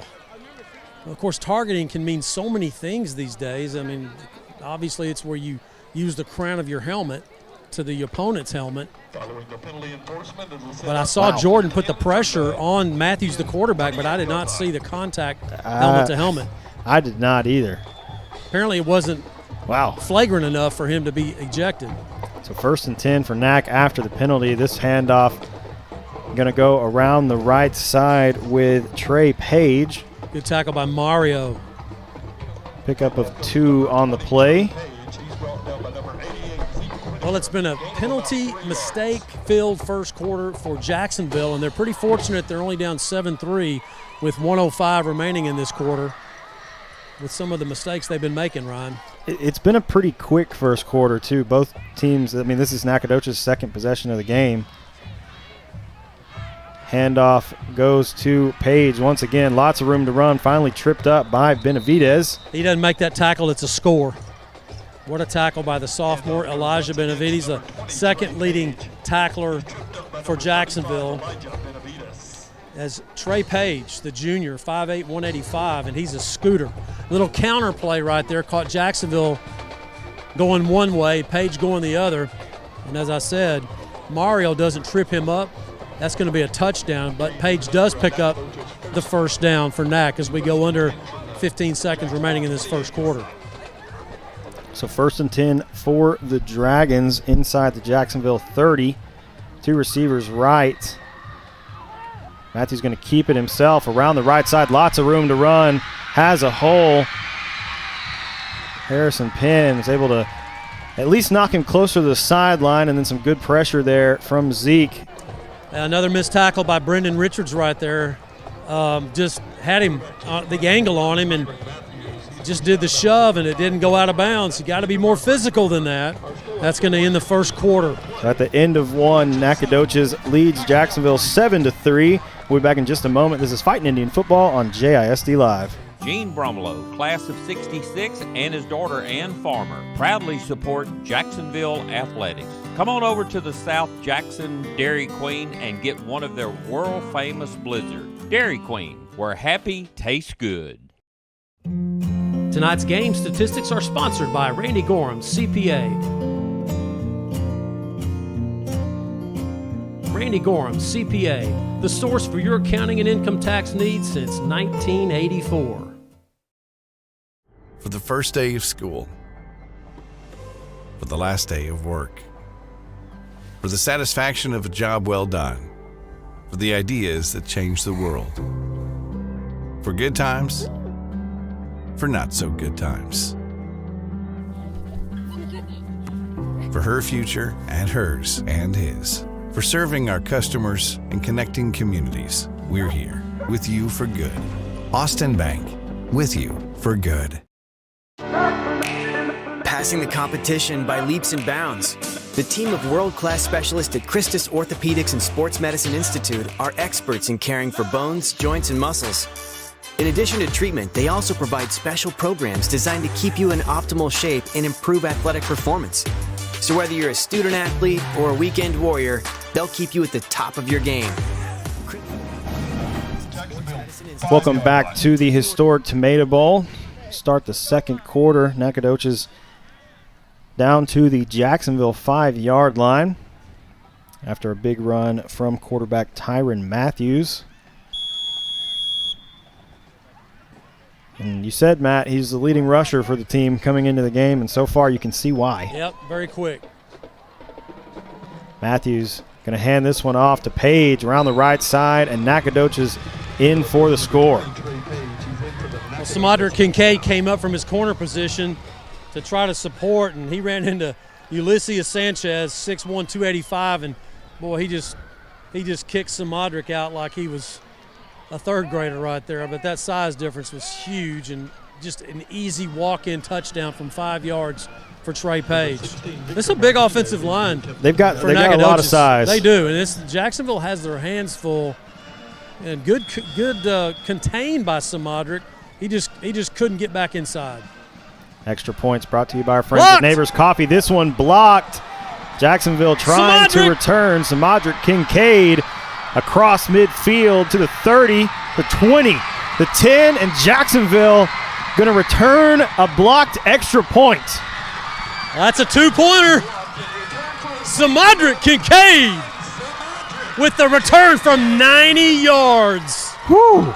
Did you see who got a hand on it, Matt? Oh, yeah. I did not see who got a hand on it. I'm sorry.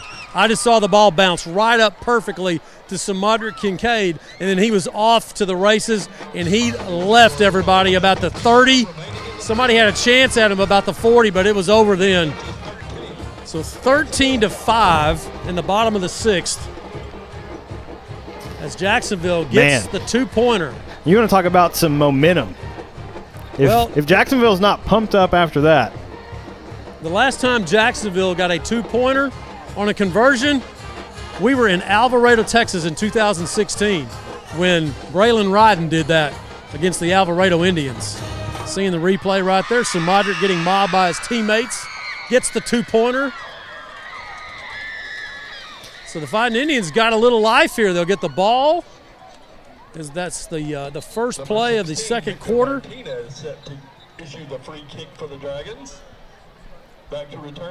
So Martinez in for the kickoff. Kickoff's brought to you by our friends at Neighbors Coffee. And I'm not sure why we're backing up to the 20 here. It's a free kick. I guess it's because they call it like a safety.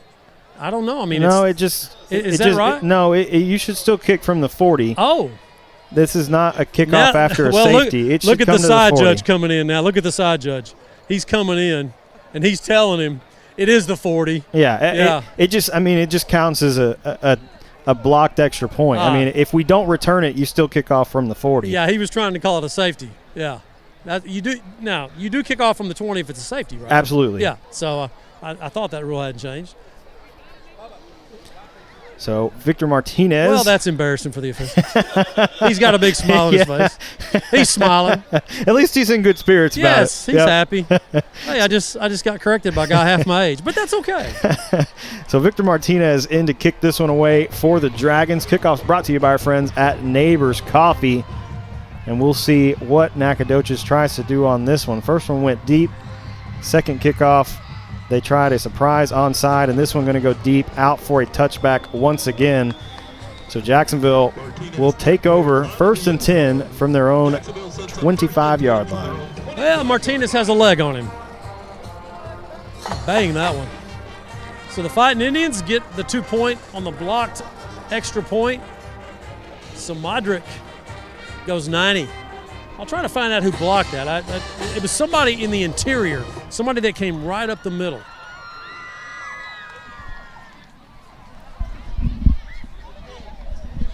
Yeah, I'm not sure. It may have been Dorsey. I know he was kind of in the area coming through. I'm not sure. He said Dorsey. It was Dorsey. Yep, wow, so 2 blocked punts and now a blocked extra point. Yep, how about that? Man, he's got a knack for getting his hand in there and blocking kicks apparently. So Clater going to hand this one off to Dede around the left side. Lots of room to run for Dede. Going to run out about the Jacksonville 35, and it looks like they're going to give him the first down. So that'll be an EAG Ford first down for Dede. Like the way that Dede got to the outside once he saw that space. I mean, he could have come back up the middle, but why do that? Run away from the defense. And when he did that, he used his speed to pick up an extra 3 or 4 yards to get that EAG Ford first down. Pushes it out to the Jacksonville 36, first down. Yeah, great job there from Dede. Heads up play, making sure he gets the first down. So Jacksonville has Simmons out wide right. This handoff goes to Mares up the middle this time. Dede fighting for some hard yardage. Man, going to pick up 4, get to the Jacksonville 40. He is one tough little dude, Dede Mares. I mean, he was tackled about 2 yards beyond the line of scrimmage, and that last 2 yards he got for about a 5-yard gain, second 5. So he just pushed the pile. They're going to give him 5 on the play, so they'll bring up 2nd and 5. And Dede just does such a good job of keeping his legs churning, making sure he gets that extra yardage. Simmons out wide right. Clater going to hand this one off to Dede again, trying to find a hole. Nothing there for Dede. Met behind the line of scrimmage. I think they're going to say he was at the line of scrimmage, so good spot there from the officials. But that'll bring up 3rd and 5 for the Indians. Caden Thomas, that big freshman, 6'1", 235.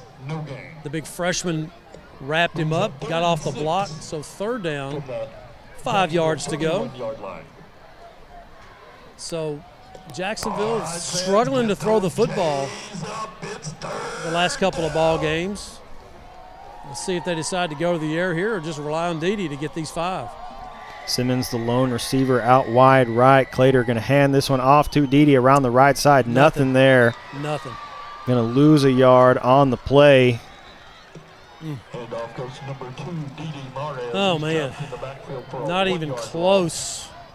Nac had 3 guys sliding off those blocks and getting down. That looked a lot like the Athens game last week when Jacksonville would try to do that little jet sweep with Dede. They just got off the blocks quickly, and the Fighting Indians are going to send Casey Cardenas out to punt the ball for the second time. 20, Casey Cardenas back deep to punt for the Fighting Indians. KC standing just outside his own 25-yard line. Well, you had some, again, another good drive going right there. You get, first down, you got something going. And good snap back. KC gets the kickoff. This one high over to the right side. It's going to go out. We'll see where they spot him. It may be out pretty early. Yeah, it was. Looks like they're going to spot it at the Nacogdoches 40. A little too far to the sideline from 20-yard KC. punt. Yeah, about 20 yards, I believe. Trying to stay on that sideline was KC, and he just cheated over a little bit too much, and they walked it back for about a 20-yard punt. So Nacogdoches will take over at their own 40, first down, 9:25 remaining in the third. 13-5, Dragons, as they have scored on both of their offensive possessions. This is just their 3rd time with the football. here in this first half. I'm sure 13-5 would be a scoregami were this the final score for Jacksonville. That one's a very unusual score. This pass incomplete over to the right side. Trying to set up a little quick screen out there to Whitaker. Matthews' pass hits the turf. Do you ever keep track of the scoregamis, Matt?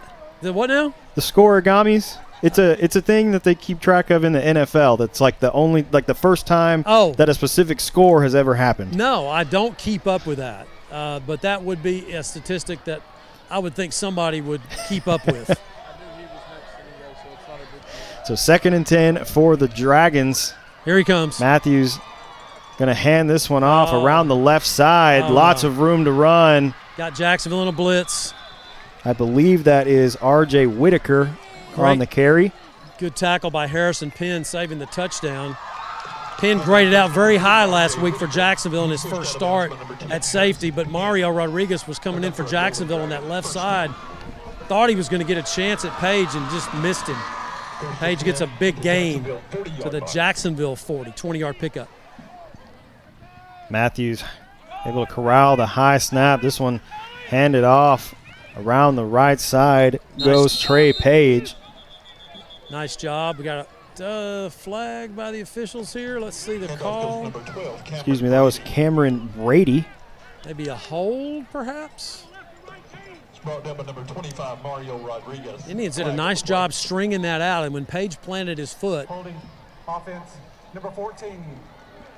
They'll 10 get yards from the spot of the foul. Kenyon Page with their freshman wide receiver with the hold, but just when Page planted that foot for Nacogdoches to get up the field, fighting Indians defensively with Mario and Benavides getting over there to bring him down. So 1st and 17, they'll mark that from the spot of the foul. Jacksonville 47-yard line. 2 receivers left for Nacogdoches. Going to give a hard count, trying to make Jacksonville jump. Look to the sideline, reset the play. Watch Lockett, number 88. Oh, Matthews going to keep it himself around the right side. Has lots of room to run. A hard hit from Harrison Penn. Penn gets his second head-on tackle, and he took a shot in the head from the quarterback, Matthews. They're talking to Harrison right now. He's a little dinged. He's staying in the game. Might need to check on him. He's pinned for Jacksonville on that tackle. Kind of got his head turned around, and that can kind of make those little Tweety birds coming around your head a little bit. Yeah, it was a hard hit. We could hear it through the microphone up here. Matthews drops back to pass, looking to his right, has his man. Good move around the Jacksonville defender for Micah Lockett, and that's going to be a first down for Nacogdoches inside the Jacksonville red zone. Well, Lockett's that leading receiver, big threat for them. He's a junior. Mentioned his prowess as a high jumper, 4th in the state of Texas last year in Class 5A in the high jump. Gets the catch for a Nac first down to the Jacksonville 10 or 15-yard line in the red zone. Trips left, 1 right for the Dragons. Matthews going to hand this one off. Page finally tackled out of bounds, just outside the Jacksonville 10. Pick up about 3. Big hit by Elijah Benavides as Penn helps get him out of bounds. Brennan Richards, and then Benavides comes over and just puts a big lick. You know, Benavides has been he's had our bone crusher hit of the game, sponsored by Dar Chiropractic. The last 2 ball games, that one is a candidate right there, but it's a 2-yard gain. 2nd and 8 now for Nac at the Jacks 13. Trips right, 1 left this time for Nacogdoches. Trey Page in the backfield with Tyron Matthews.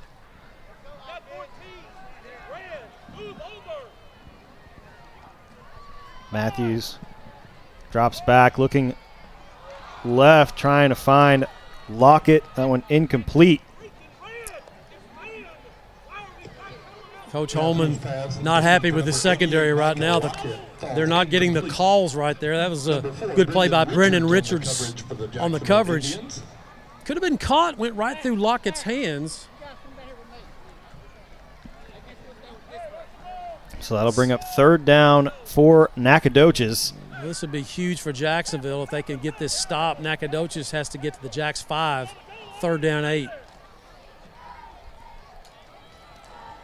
Matthews drops back, going to keep it himself, rolling to his right, finds his man, and touchdown Lockett for Micah Lockett. Lockett just kind of drags over from the other side of the field, and he just kind of drifts over in that linebacker zone. And a nice job by Tyrann Matthews, the Nat quarterback, just waiting for Lockett to get into that clear space. Once he cleared Benavides and Mario for Jacksonville, he just throws a dime right to him at the 2, and Lockett goes in with his 6'4" frame. And the Dragons on the board. Victor Martinez in to attempt the extra point. Extra points brought to you by our friends at Neighbors Coffee. And this kick from Martinez off the upright, no good. So 19-5 your score. Nacogdoches leading Jacksonville. We'll take a short break and come right back. This is Fighting Indian Football on JISD Live. We'd like to say thank you to tonight's team meal sponsor, the Peacock Law Firm. Thank you for your valued support of Jacksonville athletics.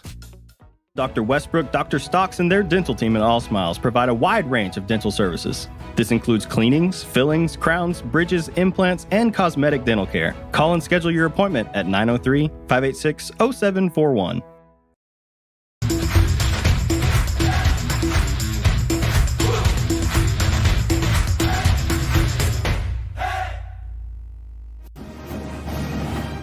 Welcome back to the historic Tomato Bowl, downtown Jacksonville, here on homecoming.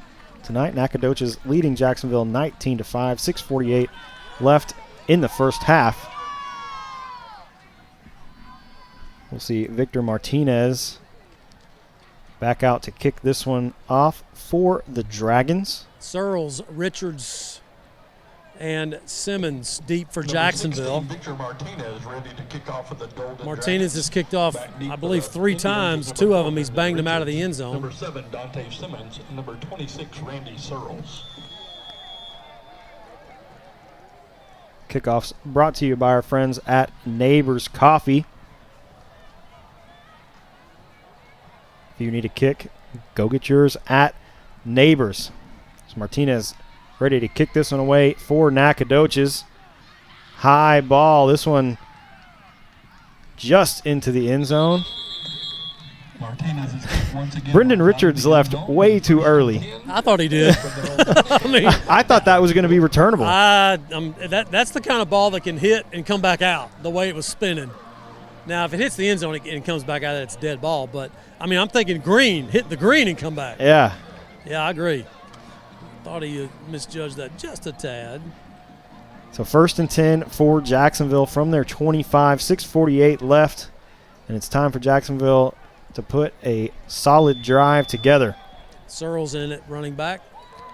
Searles in the backfield. Gaskin goes in motion. Handoff goes to Searles around the left side. Nacogdoches sniffed it out. That one, no gain on the play for Randy Searles to bring up 2nd and 10. Another tackle by Caden Thomas, that freshman, number 42. He has been the defensive guy for Nac tonight, 6'1", 235, physical player for the Dragons. As Randy will just get back to the line of scrimmage, no gain.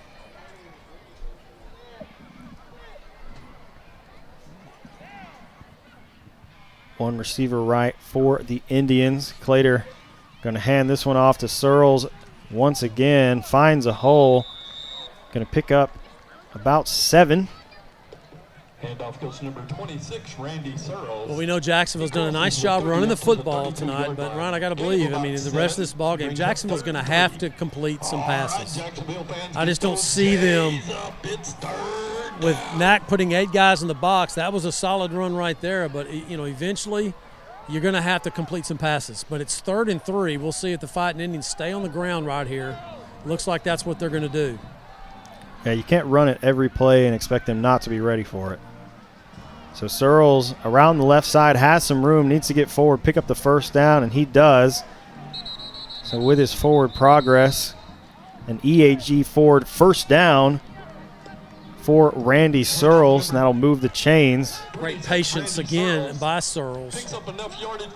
Just kind of gliding out there until he saw the gap, and Jason Holman talking to him, patting him on the helmet, telling him good job for making that cut. And it's no fun to make that cut when you're cutting back into the teeth of the defense and those guys in the white helmets are about to hammer you, but that's what Randy Searles did. He got the hard yards. He gets an EAG Ford first down. So plenty of time remaining, just under 5 minutes to go for Jacksonville to get back on the board here with a good drive. Suarez Mosley, the lone receiver for Jacksonville. Clater going to hand this one off. Gaskin this time up the middle. Not much there for Josh Gaskin. No gain on the play. So Gaskin's had somewhat of a career running the football. He was solid on the JV when he was a 10th grader, and Varsity last year had some carries and gets one right there. I think that's his first carry of the season. Well, it's hard to get correctly. It's hard to get carries when you got D.D. Mars and Randy Searles. That's true. You know, and we talked about Elijah Harris getting some carries, but he's playing defense mainly. So no gain, 2nd and 10 for Jacksonville. One receiver right for the Indians. Clater going to fake the handoff, looks for Gaskin. Great catch from Josh Gaskin, makes a good move, and another EAG Ford first down. What a great ball fake by Trent Clater. If he doesn't ball fake like that to Randy Searles and freeze the defense and the linebackers, and then he does a nice job technique-wise, does Trent, getting his shoulders around and placing the ball perfectly to Gaskin for the EAG Ford first down. Jacksonville at the NAC 45. Clater gets the snap, going to hand this one off to Searles. Searles makes a man miss, lots of room to run to the 10, and Randy Searles in for the touchdown. 45 yards for Searles, mobbed by his teammates in the end zone as the Fighting Indians get on the board. 19-11 with the extra point to come. That's a nice drive by Jacksonville, a 75-yard drive. Most of it on the ground. You had the big catch by Gaskin, and then the next play, Searles from 45. Fighting Indians now trying to close this to win a touchdown. Here's KC out of the hold of Zeke Whitaker. Toby Simpson snapping. KC in for the extra point. Extra points brought to you by our friends at Neighbors Coffee. This one from KC is up and good. So 19-12 now your score. We'll take a short break and come right back. This is Fighting Indian Football on JISD Live. For the first day of school. For the last day of work. For the satisfaction of a job well done. For the ideas that change the world. For good times. For not so good times. For her future and hers and his. For serving our customers and connecting communities, we're here with you for good. Austin Bank, with you for good.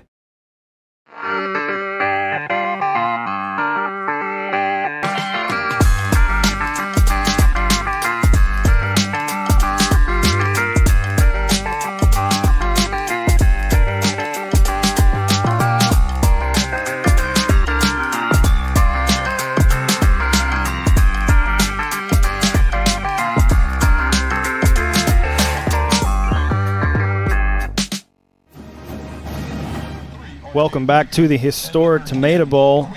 Nacogdoches up 19-12 on Jacksonville. But for your first Fighting Indians scoring drive summary, here's Todd Travis. It was a 6-play drive, covered 75 yards, finishing with a 45-yard run from Randy Searles for the touchdown. Big play for Searles. Kickoff, a pop-up from KC. Decent return there for Nacogdoches out across their 35. Got a Jacksonville player down. Let's see who that is. Is that Elijah? I believe that is Elijah Harris. Yep. Let's take a break while they check on Elijah Harris.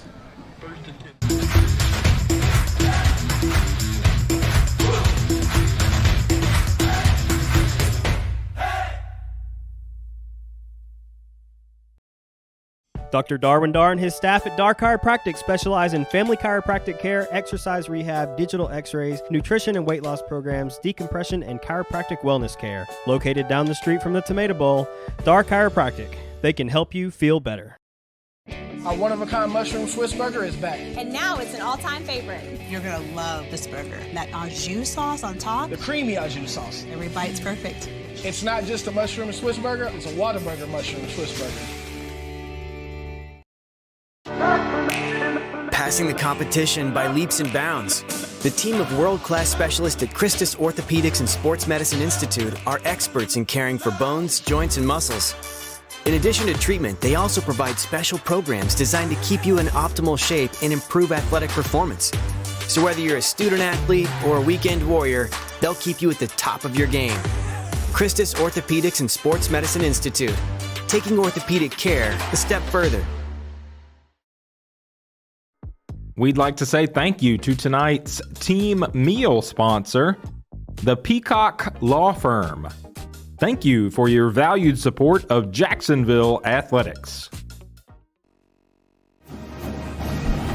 Welcome back to the historic Tomato Bowl.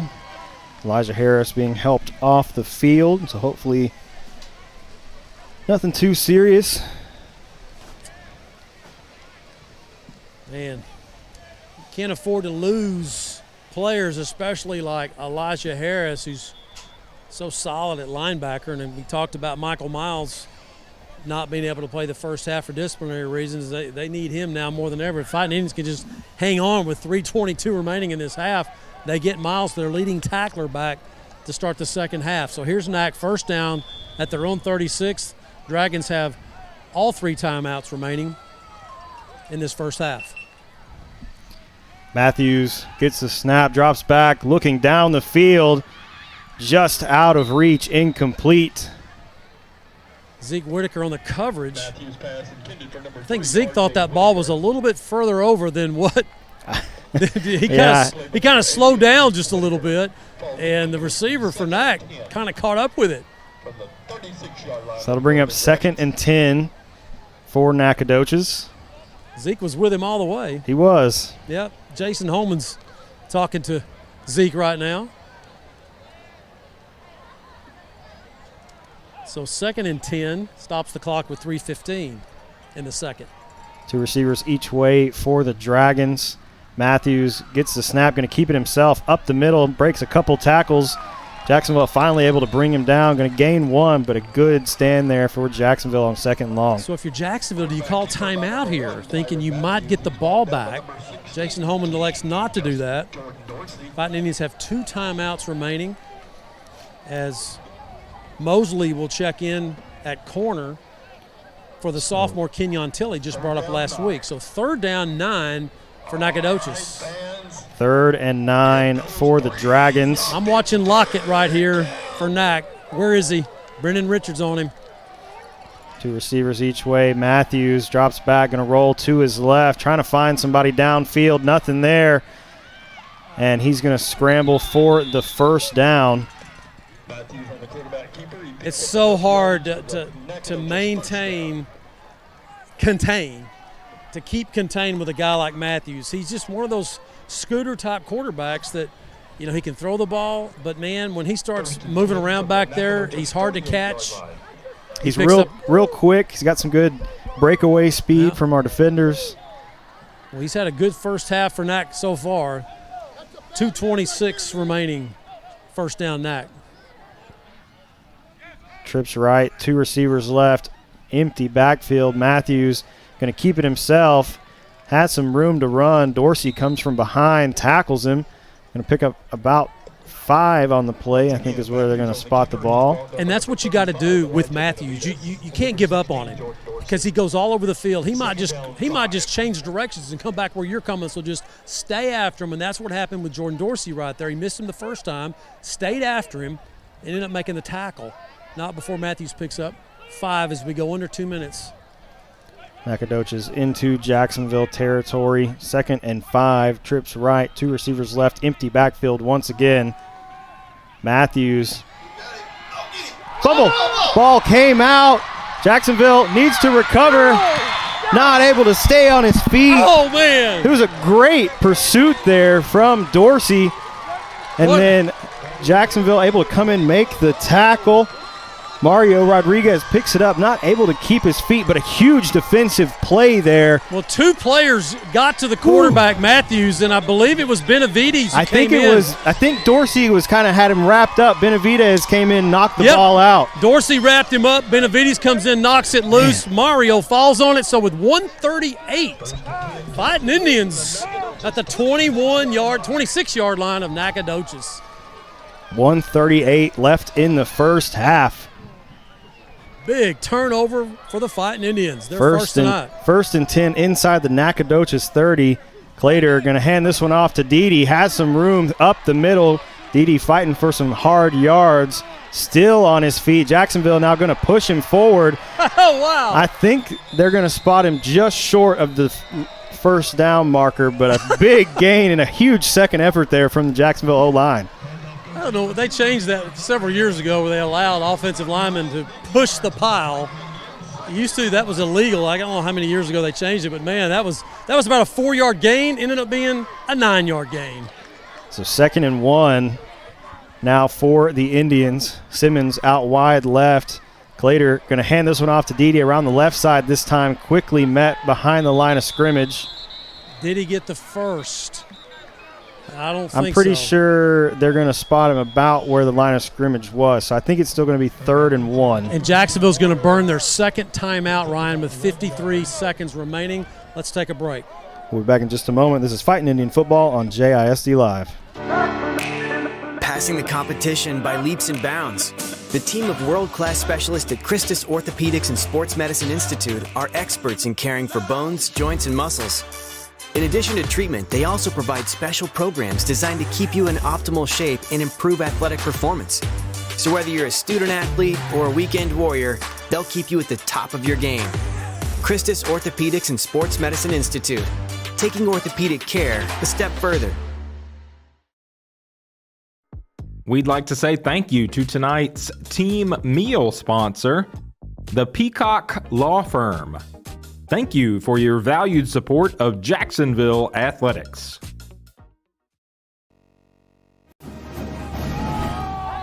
Welcome back to the historic Tomato Bowl. 53 seconds left before halftime. Jacksonville inside the Nacogdoches red zone. 3rd and 1 for the Indians. Dante Simmons out wide left for Jacksonville. Gaskin and Dede in the backfield with Trent Clater. Clater going to hand this one off to Dede up the middle. First down. EAG Ford, first down for Dede Mares. Pushes it to the 14-yard line. Fighting Indians in hurry-up mode here. They want to keep that last time out. Clock's running. They got time. Yep. They got time. First down at the 14. Clater gets the snap, hands it off to Dede around the left side, has some room. Finally met about the Nacogdoches 10. And Jacksonville going to burn their final timeout. 32 seconds here left in the first half. So here's the problem right now if you're Jacksonville. And I say problem, I mean this is just strategic here. You don't have any timeouts. 32 seconds. If you try to run the ball here and that play lasts for several seconds, you're not going to have time maybe to get your field goal unit in to get some points. So this is clearly a passing down for Jacksonville. Play action, roll him out, and then even if you get tackled in bounds, you got to hurry because that clock's going to keep rolling unless you get a first down, and that would happen if Jacksonville got inside the 5-yard line between the 4 and the 5. So this is an interesting call for offensive coordinator Danny Ramsey of Jacksonville right here to manage the clock and manage the play calling here to fit the situation if you can't stop the clock to get your kicker on the field to miss out on some points. Big down here for Jacksonville. Dante Simmons, the lone receiver out wide right for Jacksonville after the timeout. Mares in the backfield with Clater. Clater looking to his right, overthrows his man. That pass intended for Gaskin. Woo. Tough technique right there. Trey just kind of short-armed that ball. I mean, he threw a beautiful pass earlier, and I don't know why he short-armed that one, and he just kind of flicked it. It goes over the Gaskin's head. So 3rd down and 6 right here, and I think you'll see a similar call. But if you're Jacksonville, if you're Trent Clater right here, do not throw into coverage. Don't give up a chance to get some points here and throw a pick. Make sure that you're, if you don't have something, just throw it away. Simmons out wide left now for Jacksonville. Clater looking his way, pumps fakes. Oh, throws for the end zone just over the head. Oh, man. Man, oh, man, oh, man. Just out of reach for Dante Simmons. So Jacksonville is going to bring KC on again. That was a great route by Dante and a great throw by Clater. I know it wasn't complete, but my goodness, he put that ball right in the corner of the end zone where the defense couldn't get it. Great throw by Trent, just didn't connect. So this will be a 28-yarder as Nack's going to call timeout right here with 24 seconds. And we'll take it with him. We'll be back in just a moment. This is Fighting Indian Football on JISD Live.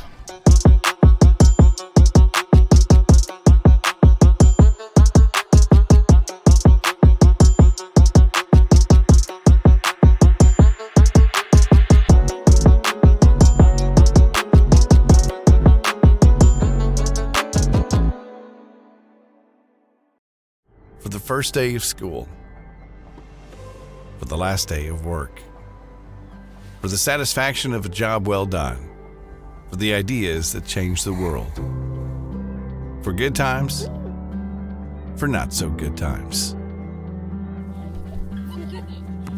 for her future and hers and his, for serving our customers and connecting communities. We're here with you for good. Austin Bank, with you for good. Welcome back to the historic Tomato Bowl. 24 seconds left before halftime. KC in to attempt the field goal for the Indians.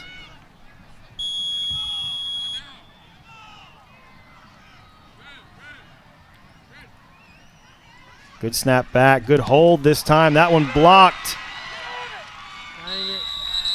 Came right up the middle to Knack to block it. So Jacksonville blocks an extra point, and now Knack gets a field goal block. And you know who blocked that? Tyrann Matthews, the quarterback. Goodness gracious. He came up the middle and blocked that kick. Oh, man. 16 seconds on the clock. So if you're Jacksonville, play deep.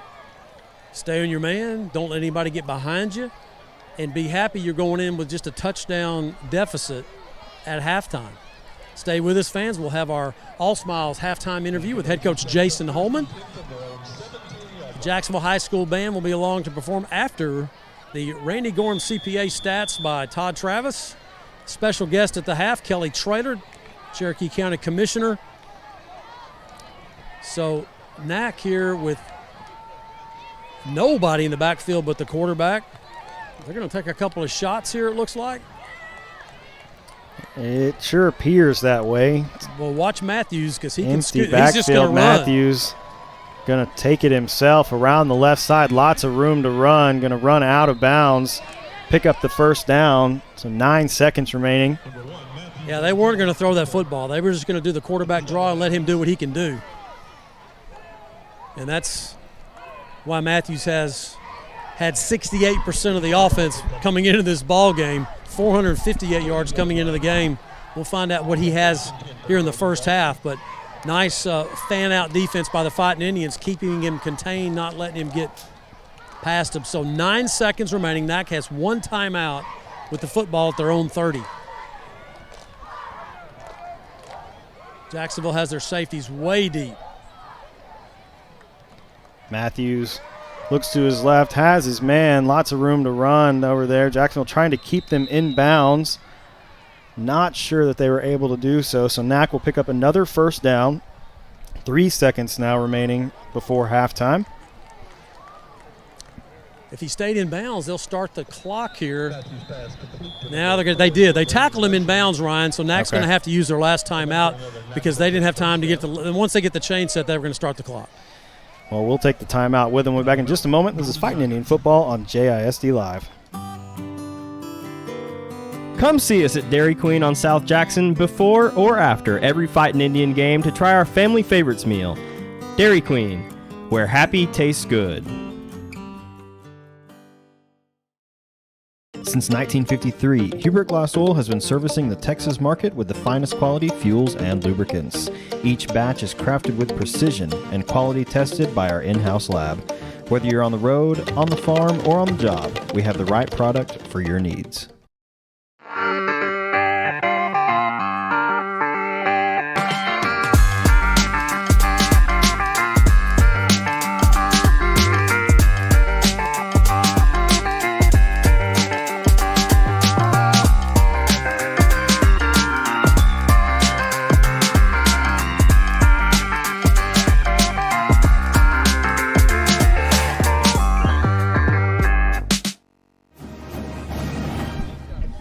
Welcome back to the historic Tomato Bowl. 1st and 10 for Nacogdoches. 3 seconds remaining before halftime.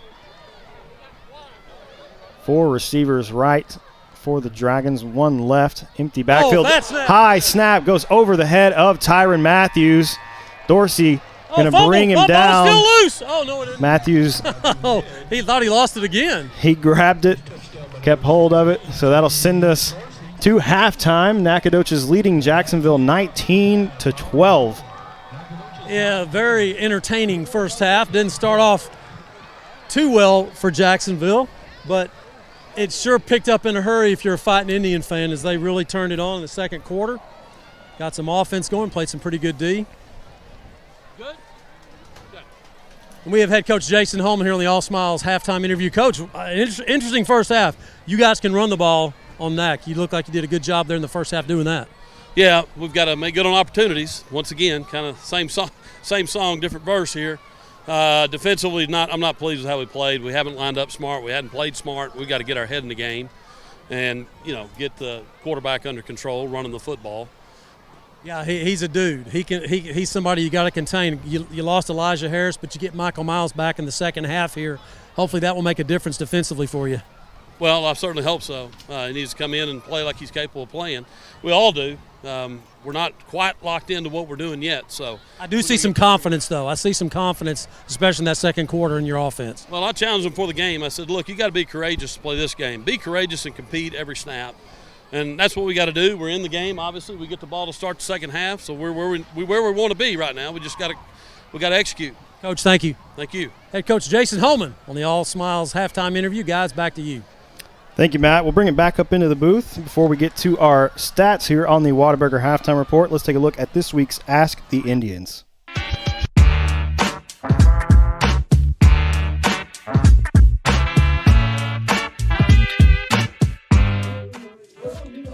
Mike.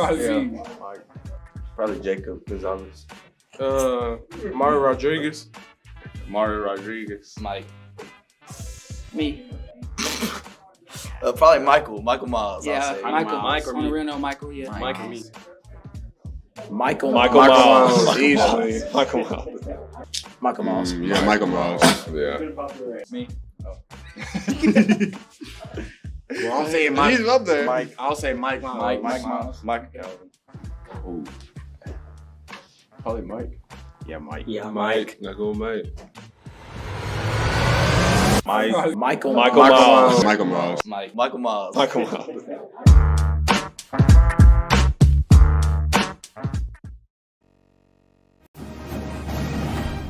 Welcome into the booth on the Whataburger Halftime Report. You make the order and Whataburger makes it fresh. And I would say it's a pretty unanimous consensus there from the team that Michael Miles is the hardest hitter. Hardest hitter. Yeah.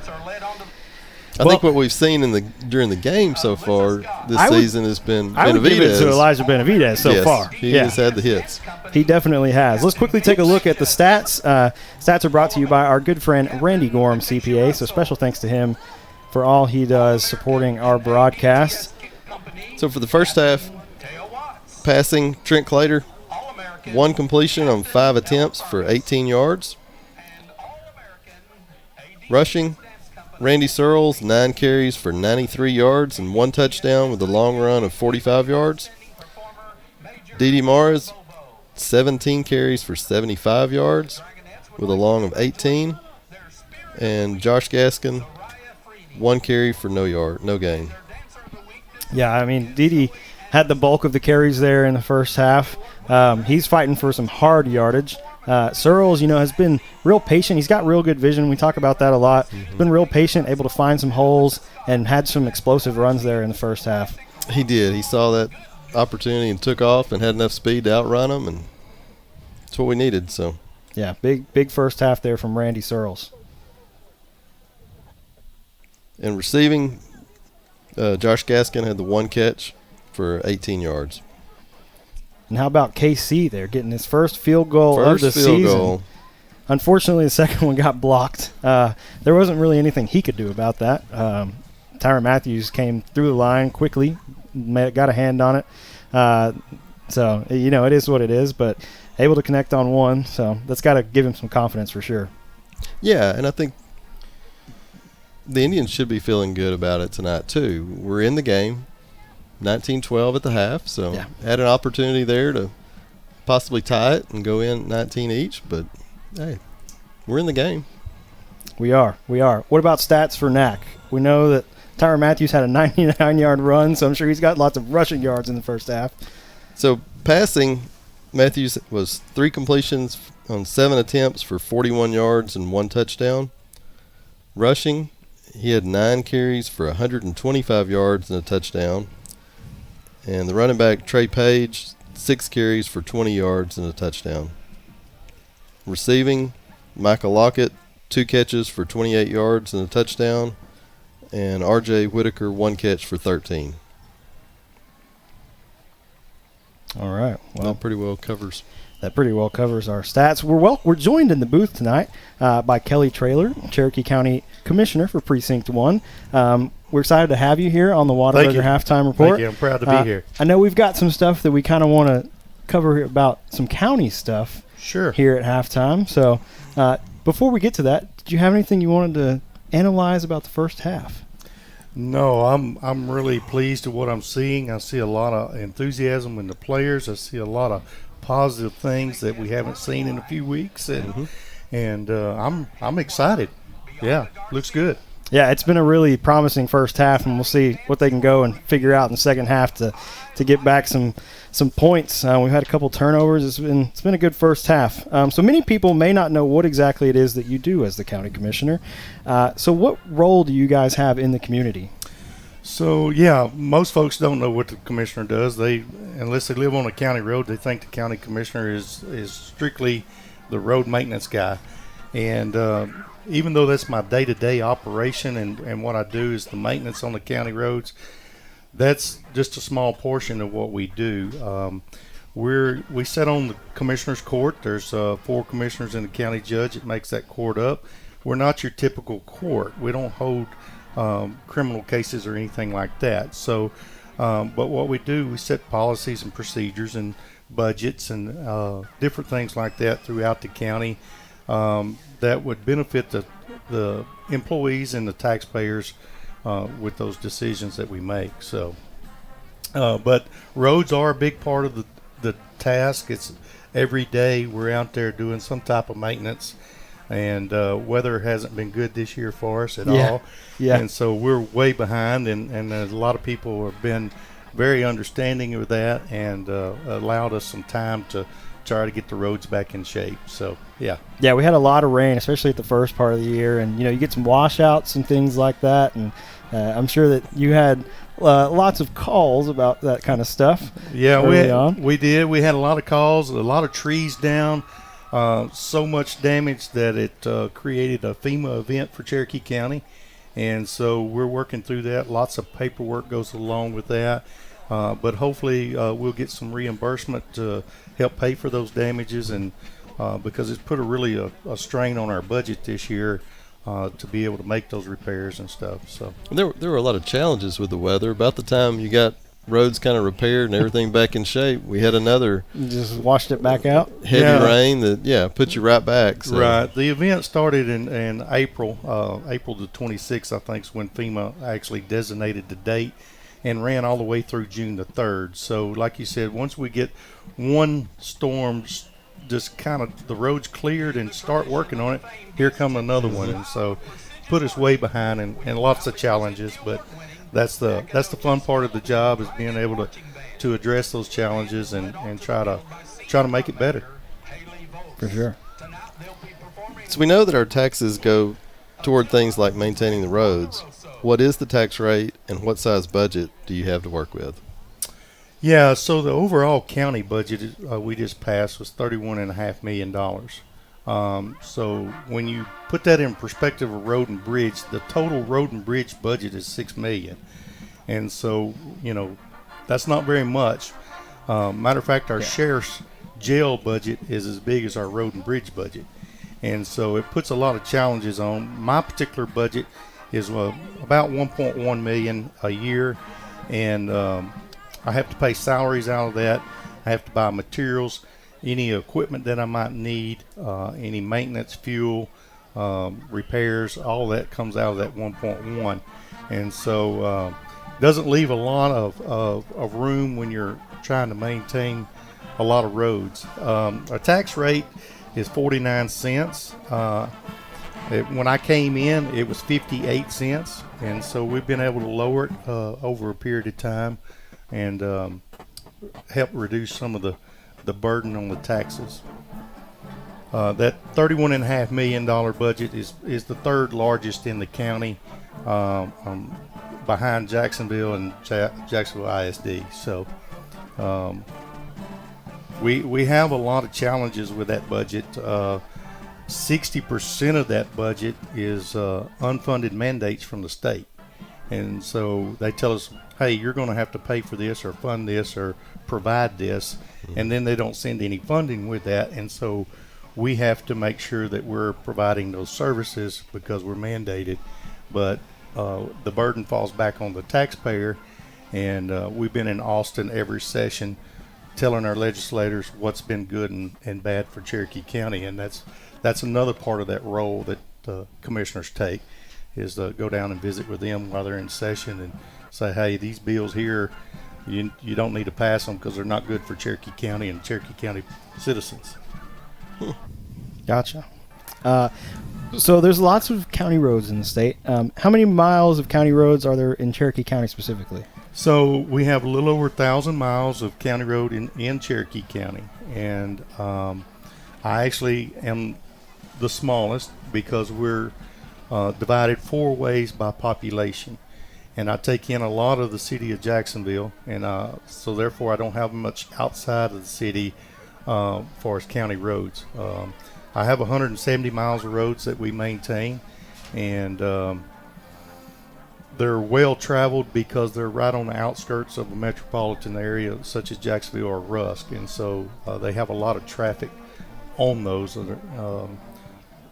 Our Precinct 2 commissioner, he has over 300 miles, but a lot of that is down in the south end of the county where we have a lot of timber production, and so therefore there's not a whole lot of residents on some of those roads. So, but that creates a challenge for him because he's dealing with log trucks and different things like that on those roads. So heavy vehicles, but not a lot of traffic. Okay. Right. So what percentage of Texas roads are maintained by the counties? Yeah, so that's the interesting fact. The largest roadway system in the state of Texas is county roads, and so well over 50% of roads in Texas are maintained by counties, and so that's a big challenge for counties to do because they usually don't have the tax base there to cover a lot of revenue sources to fund those. So that's been a big challenge, and it's a big challenge across the state as I talk to my colleagues that, hey, we just don't have enough money to do it. TxDOT, they have a lot more money and a lot more resources, and therefore they can do a lot more. They have the privilege of mostly 2-lane roads, so when they work on a road, they bring it down to 1 lane and reroute traffic. When we do it, we have to work with traffic, or we have to totally shut the road Close down. road. Yeah, and that's the inconvenience that people don't like, and it makes it tough sometimes. So we know population-wise in Cherokee County, Jacksonville is the biggest city. Right. But why is Rusk the county seat? So back in the day when they started setting the county seats, they would set the county seat in the center of the county to dictate the mileage and different areas where they would, when they left one spot on a horseback, they go into the next spot, and they knew they were going into the center of the county. Also, it's center of the county for your taxpayers because that's where most of your government offices are held, and so it's centrally located for everybody to come in to their jury duties, pay their taxes, anything else like that may come about. So that's why your county seats is usually centrally located. Pony Express days, it was for mileage and being able to get people in there. But now that's passed, it's more for centrally located for your taxpayers to come in and do business in the government offices. Okay. We do have the Cherokee Charmers taking the fields. I'm going to go ahead and flip it around. We've got one more question for you here, Kelly. Okay. So, Kelly, are there any upcoming events in the county that we need to know about? Sure. Always at 9 o'clock on Tuesdays, the second and fourth Tuesdays of the month is Commissioner's Court. I'd like to welcome everybody to come down and see us in action and see what we do and learn a little bit more. So that happens every second and fourth Tuesdays at 9 o'clock at the courthouse in Rust. And then also October the 17th, we're having the Jacksonville Chamber is putting on the State of the County address, where we'll hear from the sheriff, the DA, a couple of commissioners, and a couple of judges. So that's going to be held out at the Methodist Church at about 11:45 on October the 17th, and you can get your tickets down at the Jacksonville Chamber office. Awesome. All right. Well, thank you, Kelly, for joining us here on the Whataburger Halftime Report. We really appreciate you. Well, thank you for having me. I've enjoyed it, and let's go Indians. Let's go beat Nacogdoches. That's a great word there from Kelly Traylor. Let's bring it back to Matt Montgomery. Matt, you got us down there? I got you down here. Cherokee Charmers being introduced. Let's listen into our PA as he introduces the Charmers and their routine.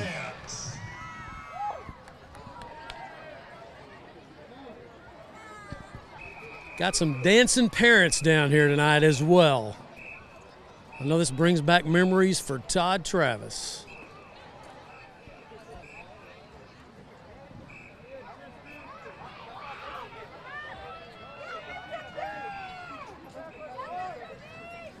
Hopefully, Matt, most people have forgotten about those. So. I've never forgotten. In fact, it's burned into my retinas watching you dance. It was fun. Tonight, the Charmers will be performing a routine with their biggest heroes. We are grateful for each and every one of you that are performing with us tonight. We couldn't do it without your love and support of our family and friends. Now, please enjoy the routine to Great Balls of Fire. All right, my money's on Coach Branson Washburn with his daughter Ashton out there.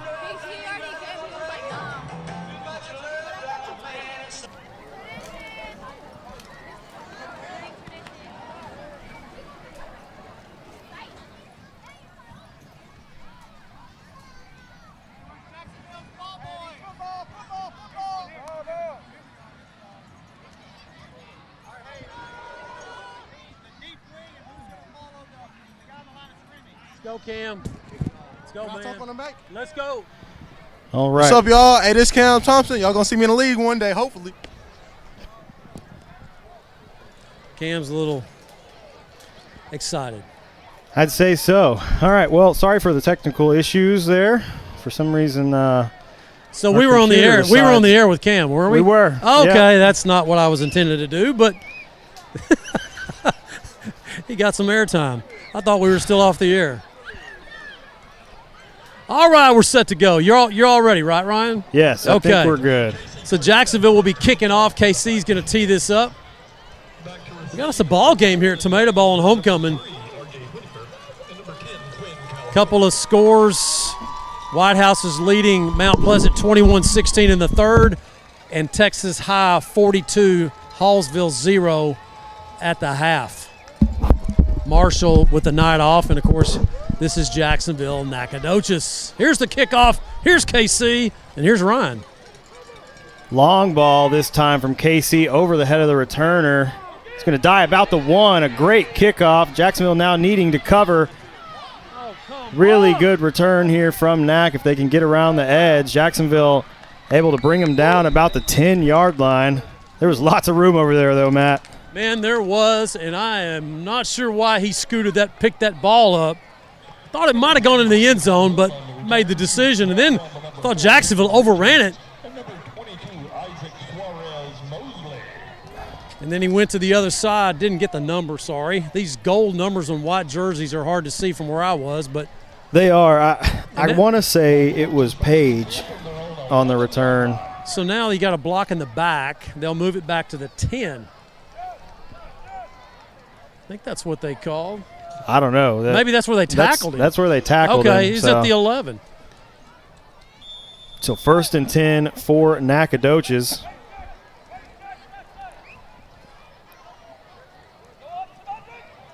Handoff goes around the right side.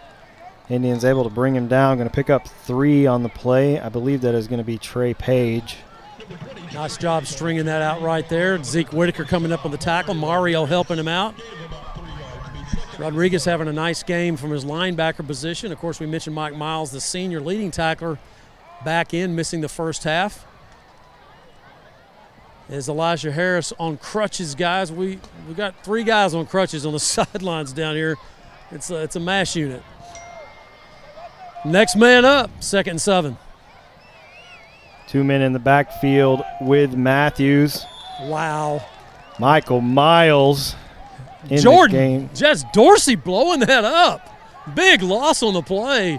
Dorsey just got there right when the quarterback, Whitaker, was trying to get the ball from his quarterback, Matthews, and Jordan Dorsey, the homecoming king named before the game, is having a big game so far as he causes the TFL right there. 3rd down, 15 now for Nac with the ball at their own 6. It's good to see Michael Miles back in the game as well, Matt. 3rd and long. That snap goes under the legs of Matthews. Jacksonville able to make the tackle. Could have been a disaster there for Nac. Oh, come on, back up now. People getting a little excited. So that'll bring up 4th down for the Dragons. So on the first drive of the 2nd half. Boy, Fighting Indians getting a break there in a bad snap and then the bad exchange, and the Indians take advantage of it. And Ryan, the Fighting Indians should get great field position here. Brendan Richards standing at his own 38, 40-yard line as Nac will be punting out of their end zone. So if I'm Nacogdoches right now, I find number 16, Jordan Dorsey, and I want to know where he is if I'm Nac. And if you're the snapper right now for Nacogdoches, you may be feeling a little nervous. So you got too much time now. They're going to mark this off with Nacogdoches doesn't get the snap off. That'll push the punter to the very back of the end zone. And this is always dangerous, and you know this, Ryan. You did this. He's got that right foot, near the chalk. He's looking back now, the punter is, Martinez. Got to be really careful here. Martinez set to punt this one away. Low snap.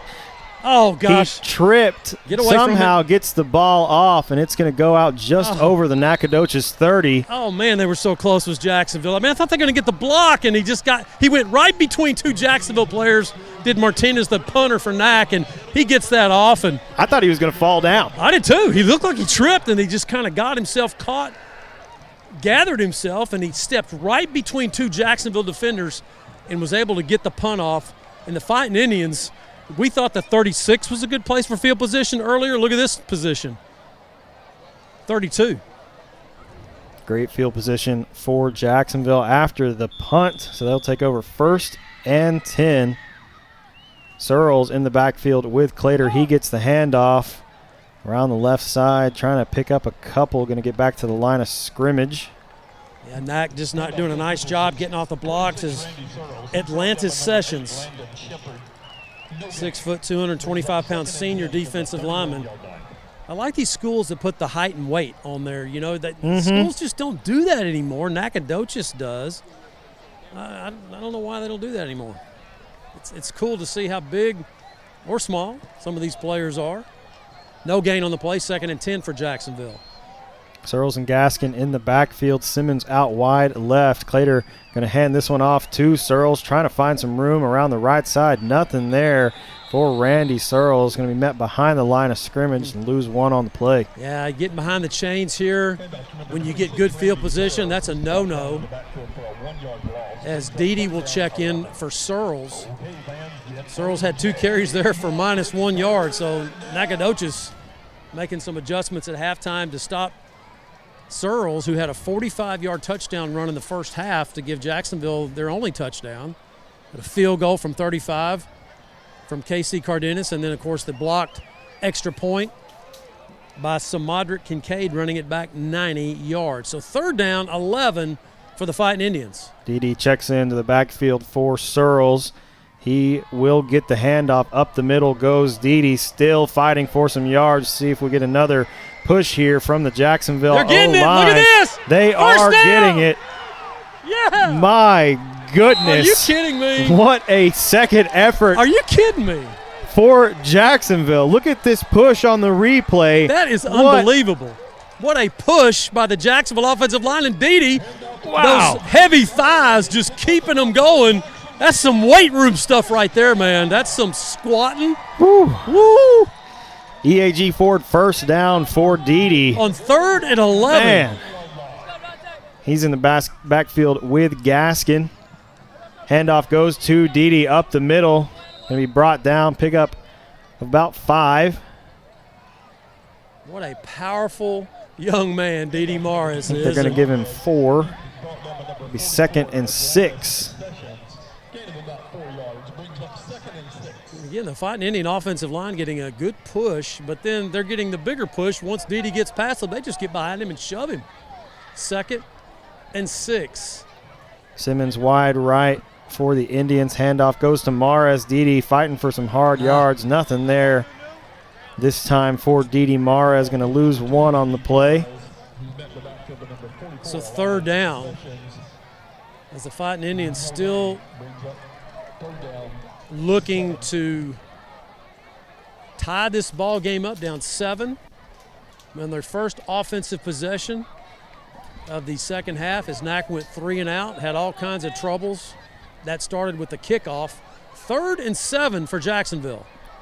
Glader going to hand this one off to Dede again. Dede up the middle.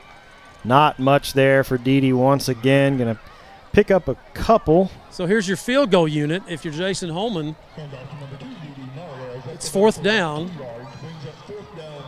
And so he's looking at his offensive coordinator. They're going to call time. No, they're still talking about it.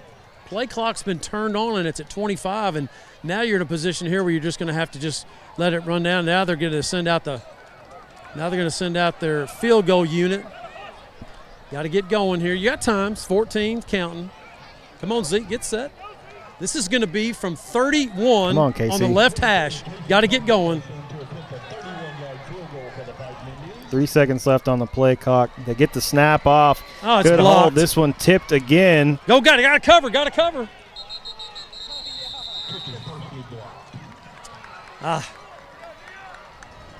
Second block by Nacogdoches. Good snap, good hold, and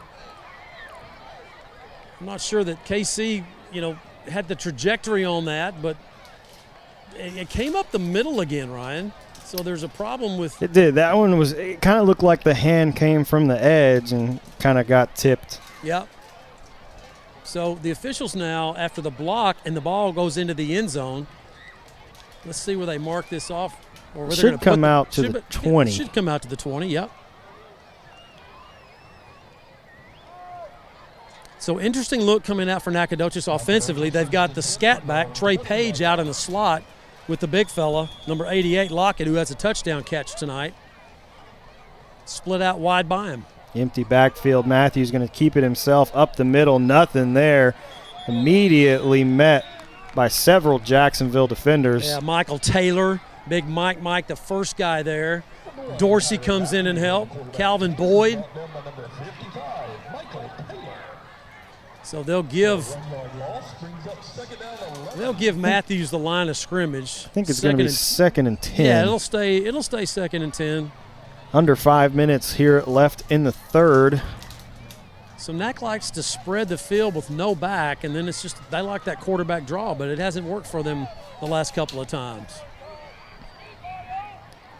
High snap. Matthews able to bring it down. This one goes to Page. Nice tackle. Great tackle. Mario Rodriguez with the tackle, getting Page on the edge, and he'll lose 3. Well, that's a great job by Mario, getting down the line of scrimmage and just staying level with Page, the running back, and then at the right time coming in and just tripping him up. So 3rd down, 13 for Nac.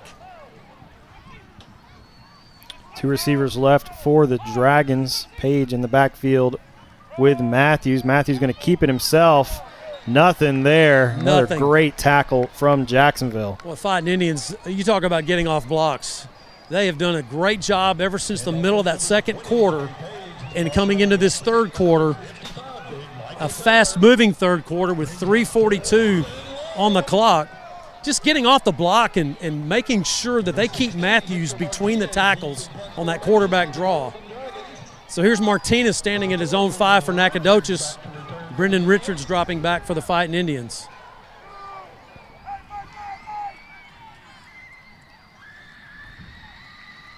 Good snap back to Martinez. Able to get this one off. Richards fields it just inside the Jacksonville half. Good return here from Brendan Richards. Nice. Out across the Nacogdoches 35. Flag does come in at the end of the run. We'll see. There may have been a hold there on Jacksonville. We'll see what the call is. Well, you had something right there. The wall developed nicely, and maybe it developed too nicely, and that's why. I got a little hold on Jacksonville. Maybe a push in the back. If it's on Jacksonville from that spot, that'll put it about midfield. Still, the Fighting Indians in good field position here with 3:08 remaining. So it is going to be the hold.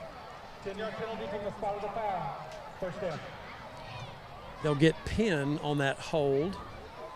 So it's from the spot. So Jacksonville will take over at the Nacogdoches 48. Boy, you just got to believe at some point Jacksonville, I mean, the run's been working so well that they can maybe surprise Nacogdoches. Look at all the guys in the box. Look at all that. Look. They have no one back deep. They have no one deep. Clater hands it off to Dede once again. Dede with a good burst up the middle. Going to pick up about 5. Well, I predict that Jacksonville is going to take a shot downfield at some point. I think you have to at some point. They've got so much space back there. I mean, we saw it earlier where they put Searles in, and he was able to have a huge hole back there. But not when they have to. See, I think they're going to take a shot when they don't have to. Like a 2nd and 5 right here might be a good spot to do that. So Dede in the backfield with Trent Clater. Handoff does go to Dede up the middle. Or do that. Good run from Dede. Going to be good for an EAG Ford 1st down. Boy, good blocking by Jacksonville's Toby Simpson on that right side, as well as Alex Parra, Rangel, Jared Holman, and Saul Garcia. Getting it done on the offensive line with another EAG Ford 1st down for Dede. Gaskin and Mares in the backfield with Clater. Handoff goes to Dede again. Good run from Dede. Flag did come in from the Jacksonville sideline. Lord, I like the way that Dede protects that football, high pointing it. They were trying to strip it away from him, and he squeezed it, spun around. Line judge on this side, as you said, Ryan, throws the flag.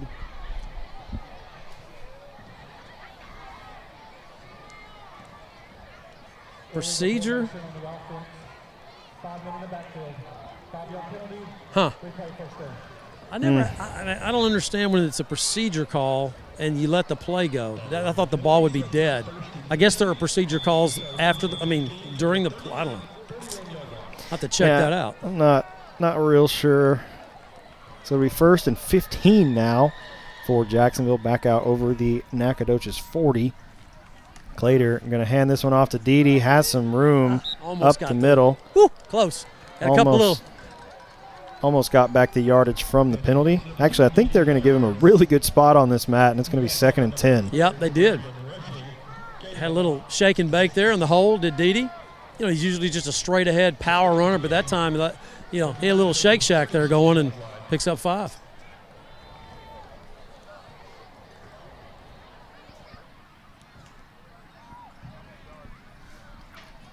Glader going to hand this one off to Dede again. Not much there for Dede. Here he goes. But they're going to pushing get the pile. another push here from the Jacksonville offense. Pretty good gain there for Dede. Going to bring up 3rd and about 4. I'm staring into that mix master, and Dede gets wrapped up, and when he does, he just kind of locks his legs and doesn't go down, and then he starts that push. You can just see his body change as he gets into the hole and he makes that first contact. He gets a lot of leverage. So 3rd down, 5 to go, really a long 4 for the Fighting Indians. Searles checks into the game for Dede. Give him a breather. Done lots of hard running so far in this 3rd quarter. Under 30 seconds remaining in the 3rd quarter. Clater going to hand this one off to Searles. Not much there for Randy Searles. I think he's going to maybe get one on the play. So it's let the clock run out here maybe and talk about this would be a long field goal here for KC. This would be a 47-yarder. Yeah, that'd be tough. That's the 3rd quarter, a fast-moving one. It definitely was. So at the end of 3, Nacogdoches still leading Jacksonville 19-12. We'll take a short break and come right back. This is Fighting Indian Football on JISD Live. Dr. Westbrook, Dr. Stocks, and their dental team at All Smiles provide a wide range of dental services. This includes cleanings, fillings, crowns, bridges, implants, and cosmetic dental care. Call and schedule your appointment at 903-586-0741. I'm Matt Montgomery. For over 40 years, my business has helped people manage their money and organize their financial life. I'm a registered investment advisor with the state of Texas and chartered financial consultant. Whether you need portfolio management or comprehensive financial planning, I can help you. Call me for a free consultation. Since 2004, Legends Old Time Burger Cafe has been the home of Jacksonville's best old-fashioned hamburgers. Hand-battered chicken strips, chicken fried steak, fries, and onion rings are the best around. Legends, home of Jacksonville's best old-fashioned hamburger. Welcome back to the historic Tomato Bowl. About to get underway here in the 4th quarter. Matt, we were just mentioning Dede over 100 yards rushing once again tonight. Well, that's something Jacksonville has been able to really hang their hat on in these first 4 games and 3 quarters.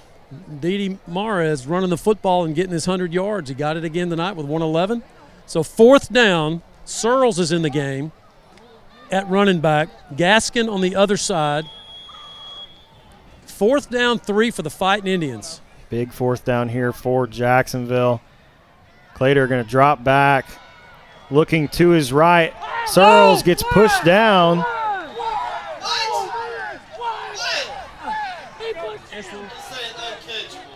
Well, that wasn't catchable. Oh, my gosh.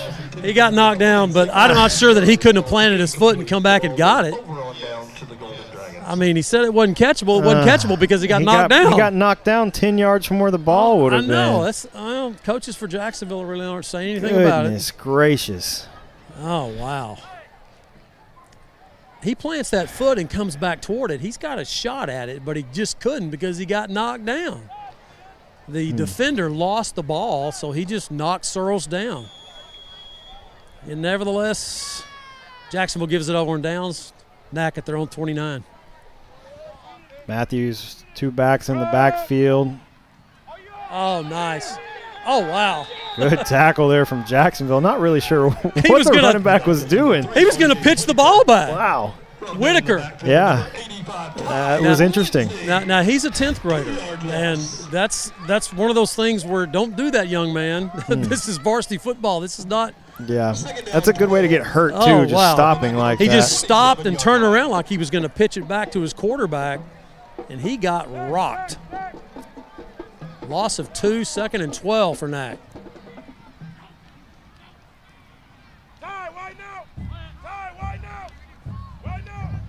Two receivers each way for Nac. Matthews gets the snap, drops back looking to his left, finds his man. His knee's down. Knee was down. I believe that was. This official right here didn't call that. I don't know why. The other guy, that's his call. Clearly the knee was down. Yeah, that picks up 4. Cameron Brady. 3rd down and 8. I'm sorry, but I'm having some problems with this line judge over here. He's had a couple of rough calls the last 2. So 3rd and 8 now for Nacogdoches. Trips right, 1 left. High snap. Matthews able to bring it down. Oh, that's a clip. Man, I thought Mario got clipped there, buddy. Sure looked like it. We're not calling much so far here in the second half, so. I don't want to sound like I don't know. The whiny guy on the radio about the referees. I'm sorry. But there's been some tough calls here a few minutes. Questionable no calls. Yeah. Yeah. Well, it's 4th down. Jacksonville does a nice job making the tackling. They're going to send Martinez out of Nacogdoches to punt the football to Brendan Richards. So 9:52 and counting in this 4th quarter. Fighting Indians still down by a touchdown. Number 16, Victor Martinez, deep in punt formation for the Golden Dragons. Number 4, Brendan Richards, deep to return to the Indians.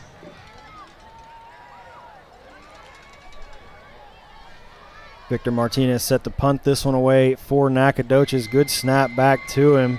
High ball. Brendan Richards comes over, fields it, trying to get some room around the right side. Going to be brought down, so Jacksonville will take over 1st and 10 from inside their own 35. Brendan Richards still on the ground. Might have got the wind knocked out of him. Kind of fell funny. That was a great job by Brendan fielding that. If that ball hits the ground, it could bounce a long way down, and he fields it. He's being helped up. Seems to be okay. Oh, he's limping a little bit. We got too many guys on crutches. Hopefully Brendan's going to be okay. It may be a cramp. Yeah, it's a cramp. Yep. I hope that's what it is. He's got that leg straightened out. You know, the rigor mortis walk? You know? Yeah. Like, yeah, hopefully they can get him over the sideline and get him some fluids. Yeah, I think it's a cramp. Get him stretched out. So Fighting Indians with the ball at their own 34 to start this drive.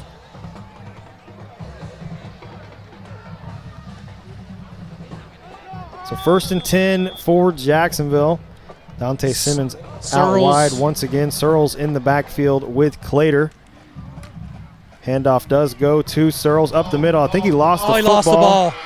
Nacogdoches touchdown. Takes it back the other way. Touchdown Dragons. Ouch. That got Searles got through there.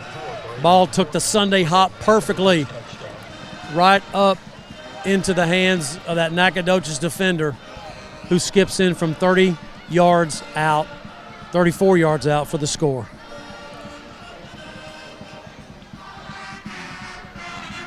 Well, there's no question that turnovers always make a major difference. Victor Martinez in to attempt the extra point. Extra points brought to you by our friends at Neighbors Coffee. And this one from Martinez is up.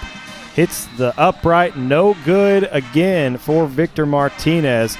So Nacogdoches now leads Jacksonville 25-12, 9-10 left in the 4th. Take a short break and come right back. This is Fighting Indian Football on JISD Live. Gene Bromlow, class of 66, and his daughter Ann Farmer proudly support Jacksonville athletics. Come on over to the South Jackson Dairy Queen and get one of their world-famous blizzards. Dairy Queen, where happy tastes good. Tonight's game statistics are sponsored by Randy Gorham, CPA. Randy Gorham, CPA, the source for your accounting and income tax needs since 1984. For the first day of school, for the last day of work, For the satisfaction of a job well done. For the ideas that change the world. For good times. For not so good times. For her future and hers and his. For serving our customers and connecting communities. We're here with you for good. Austin Bank, with you for good. Welcome back to the historic Tomato Bowl. Nacogdoches leading Jacksonville 25-12 after the fumble. 9-10 left in the fourth. Victor Martinez has it teed up for Nacogdoches. That was painful, Ryan. I mean, you just felt like Jacksonville had some momentum. They've had some good stops defensively, forced them into a 3-and-out. Cough up the fumble. Martinez set to kick this one away. Kickoff's brought to you by our friends at Neighbors Coffee. If you need a kick, go get yours from Neighbors. This one out for a touchback. So Jacksonville will take over 1st and 10 from their own 25. Well, you just got to maintain your composure here if you're Jacksonville. I mean, you know, there's 9-10 remaining, and you've got your home run hitter in Searles. You've got Dede, who can pound the rock. The only thing is that this is what we were talking about earlier. You're going to have to throw the ball some with 9-10 remaining at some point when you're down 2 scores. So Dede checks in at running back. Suarez Mosley out wide now for the Indians. Clater going to hand this one off to Dede. Immediately met in the backfield. Yeah, they're going to have to throw. I mean, there's 8 guys just lined up in the box. There's nobody beyond 6 yards and the line of scrimmage by the time the ball is snapped. Like right now, you look out there, Ryan, and you know they're about 8 yards off the ball, the safeties. Number 8 and number 10, but you watch right when the ball's being snapped, they are up there tight like linebackers. See him rolling up. Clater going to get the snap. This one faked and roll to his left. Trying to hit Cam. That one falls in between Gaskin and Cam Thompson. I'm not sure who ran the wrong route, but somebody did because you're not supposed to have 2 guys out there that close together if you're Jacksonville. So 3rd down and 14. So 3rd and long for the Indians. And this has to be a pass play. We've seen some good conversions from Dede on 3rd and long, but I feel like this one, with the personnel they just brought in, we're going to see a pass play. Jacksonville needs to hurry. 6 seconds on the play clock. Still not set. Still trying to get it figured out. 2 seconds. They barely get the snap off. Clater able to find Simmons. Nice. Good completion. Good pickup. Just short of the 1st down. Wow, that's a nice little tunnel screen to Dante. Good blocking. Fighting Indians pick up 12. It's 4th down and 1, and manageable. Here comes Gaskin. Here comes Cam. Here comes the strongest guy on the team, Calvin Boyd, on the offensive line. And the Fighting Indians obviously have to go for it right here on 4th down and 1.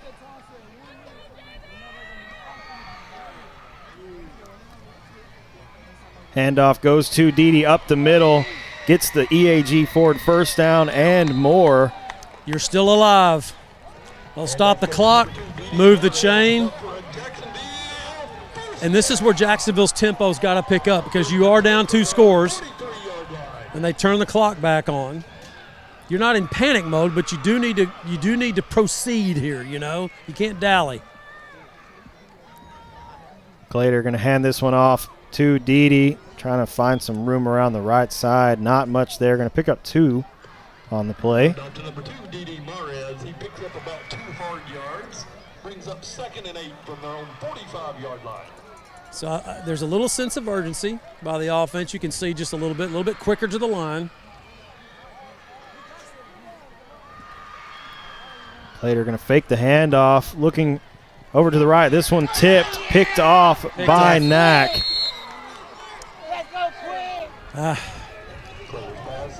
Once again, I don't understand. It happened on the other side, and this time it was Cam and Gaskin kind of in the same route, in the same area. They were within 3 or 4 yards of each other.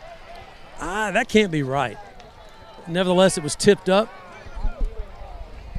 Knack gets the pick. I think that's their, third turnover.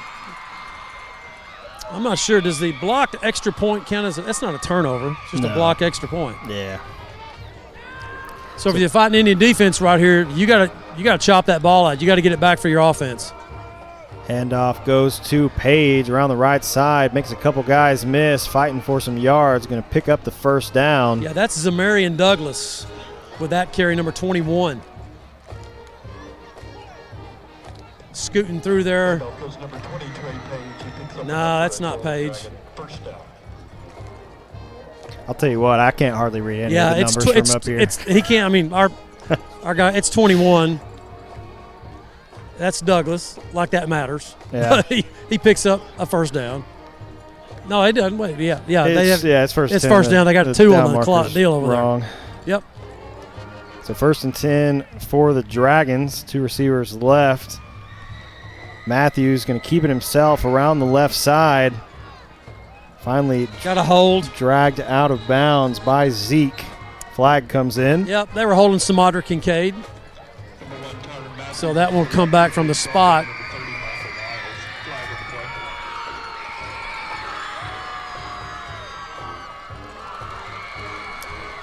Officials talking about where the foul happened. Yep, they'll get the big fella, Michael Lockett, 6'3", 190. So from the spot, we'll push it back to the Jacksonville 49. Following the penalty brings up first down 11. So it'll be 1st and 12.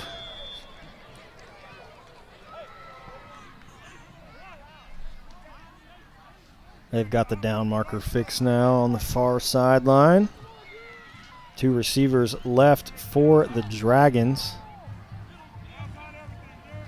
Matthews going to hand this one off. Almost lost the exchange. He bobbled it. Big run. That's Douglas again. For Zamarian Douglas. Yep, running through there, bobbling the ball. I mean, he when he got the handoff, he bobbled it. And then when he stepped into the linebacker zone area, he bobbled it again. If anybody for Jacksonville would have got a hand on him or any kind of contact, that's a fumble. He was able to gather, gets the first down. I don't know where he's been all night, but he can go. So we'll go toward the 5-minute mark here. First down, Knack. 2-back set. Procedure against Knack.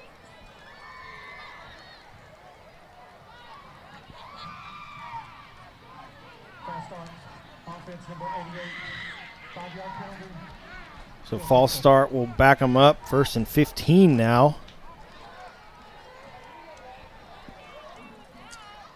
Well, that's going to go on Mike Lockett again. It's his 2nd penalty on this drive. Not having a good drive. They'll turn the clock back on as we'll go under 5 minutes after this play. Time is running out on Jacksonville if they don't get the football back here. Give their offense another chance. 2 receivers right for Nacogdoches. 2-back set once again for the Dragons. Matthews fakes the handoff, rolls to his right, trying to find Douglas. That one incomplete. Good pursuit that time by Jordan Dorsey on the quarterback. I think that kind of had something to do with the throw not being exactly where it needed to be, and Michael Miles had good coverage. So incomplete, good for Jacksonville, stops the clock. 2nd and 15. Interesting, Nacogdoches throwing the ball. I mean, you're up 2 scores. And you've had success running it. And why would you throw the ball? I don't know. It was a pretty short pass. Maybe they consider that one of the running plays. So 2nd and 15 now for the Dragons. 3 receivers right, 1 left. Matthews looking to his left. Finds his man. That one Yeah. complete for Micah Lockett. He'll get about 5. They'll make it 3rd down and a better spot than that, about 7. So 3rd down, 9 to go for Nac. Another break for Jacksonville. They knock Lockett out of bounds to stop the clock. So timeout in Nacogdoches right here. We'll take it with them. We'll be back in just a moment. This is Fighting Indian Football on JISD Live.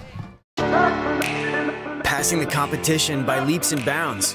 The team of world-class specialists at Christus Orthopedics and Sports Medicine Institute are experts in caring for bones, joints, and muscles. In addition to treatment, they also provide special programs designed to keep you in optimal shape and improve athletic performance. So whether you're a student athlete or a weekend warrior, they'll keep you at the top of your game. Christus Orthopedics and Sports Medicine Institute, taking orthopedic care a step further. Dr. Darwin Dar and his staff at Dar Chiropractic specialize in family chiropractic care, exercise rehab, digital x-rays, nutrition and weight loss programs, decompression, and chiropractic wellness care. Located down the street from the Tomato Bowl, Dar Chiropractic. They can help you feel better. Welcome back to the historic Tomato Bowl. 4:41 remaining in the fourth quarter. Nacogdoches with a 3rd and long.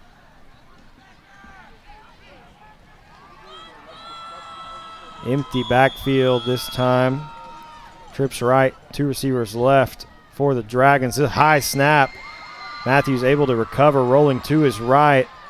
Fires this one downfield. That one off the helmet, it looked like, incomplete. Yeah, just kind of a busted play, and Matthews trying to do something with it. Ty Lindsay for Jacksonville pursuing Matthew, and so it's 4th down. 4th down. It looks like They're going to try to kick. they're going to try to kick a field goal. Yeah, let's see here. Yeah, they sure are. This is going to be a 45-yarder. And this is Martinez. And if we've seen Martinez, he's got a pretty good leg. He's got a pretty good leg, and this is makeable for him. So, 45-yard attempt. 44. I think they moved 44. him up Yeah, they one. moved it up a yard. There you go. So Victor Martinez in to attempt the field goal. Field goal is brought to you by our friends at Neighbors Coffee. And this one from Martinez is up and short. No good on the field goal. So Jacksonville will take over on downs. 4:33 remaining here in the fourth. So there's time. I mean, there's not time to have a grinding 5-minute drive here, obviously, with 4:33 remaining. You're going to have to put the ball in the air. You're going to have a big play. You're going to have to do some dipsy-doodle trickery, maybe catch Nacogdoches going one way and you got another guy going another, but somebody's going to have to step up for Jacksonville with a big play. When you're down 13 with 4:33 remaining.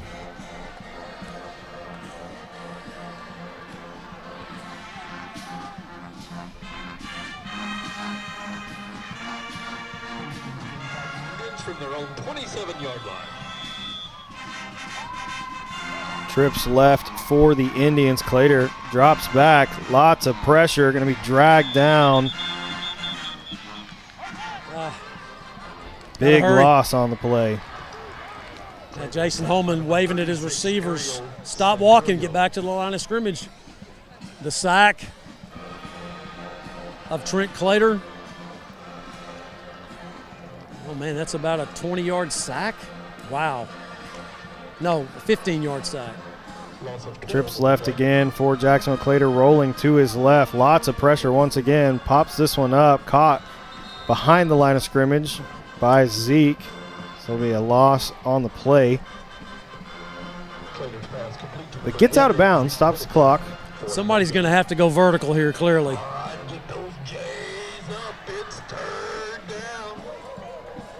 Vertical, but Trent's got to have some time back there too. He does. I mean, he is running for his life back there. So the Jacksonville offensive line is going to have to hold those blocks. Just give him a little time. Trent's got a great arm. They just got to give him some time.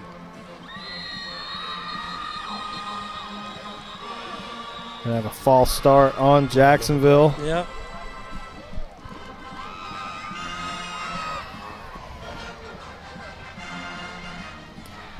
So if 3rd and 25, somewhere in that range. Wasn't long enough. Well, they're going to get Mosley, who was lined up in the slot for procedure. You got to watch the ball out there at receiver. You don't go until you see that ball go. Trips right this time for Jacksonville. Plater gets the snap rolling to his right. Good throw, incomplete. Pass intended for Suarez. Mosley just not able to haul it in. Well, I mean, you're going to the sideline for about a 7-yard gain. I mean, that's what I was saying earlier. I mean, you can't work you got to go vertical. It doesn't matter now. They're punting.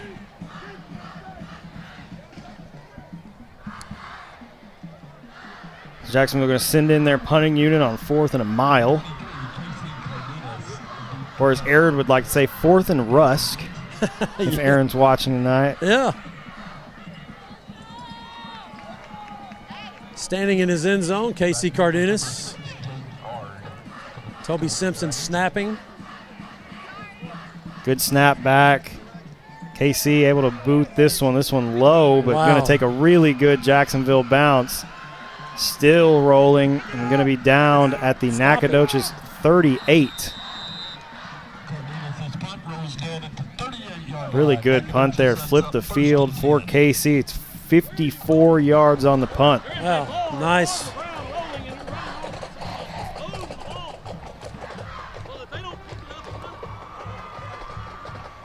So Nacogdoches will take over 1st and 10. 3.5 minutes remaining in the 4th. They have a 13-point lead.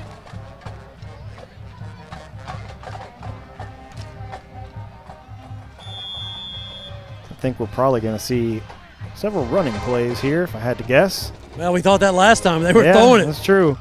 Matthews going to hand this one off. Yeah, that's going to be Jared Redmond with the carry. Well, they got all kinds of running backs. They really do. He keeps saying Trey Page, but it's not. He can't see. In his defense now, our PA, he can't see. It's real tough. Those numbers, man, they're tough. And that's Redmond on the carry. Clock continues to roll as we'll go under 3 minutes. Snack will work that clock. I mean, Jacksonville does have 3 timeouts remaining, but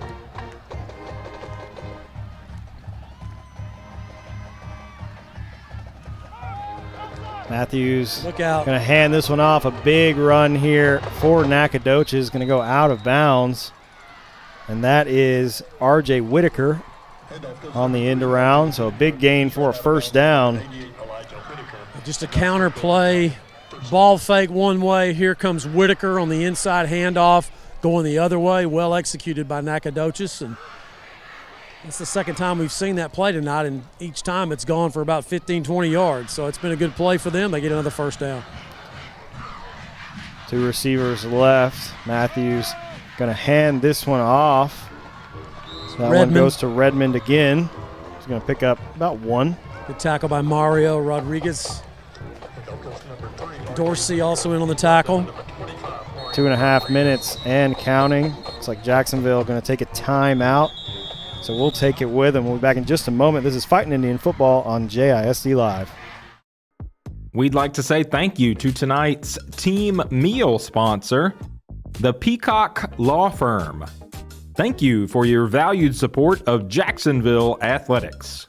Dr. Westbrook, Dr. Stocks, and their dental team at All Smiles provide a wide range of dental services. This includes cleanings, fillings, crowns, bridges, implants, and cosmetic dental care. Call and schedule your appointment at 903-586-0741.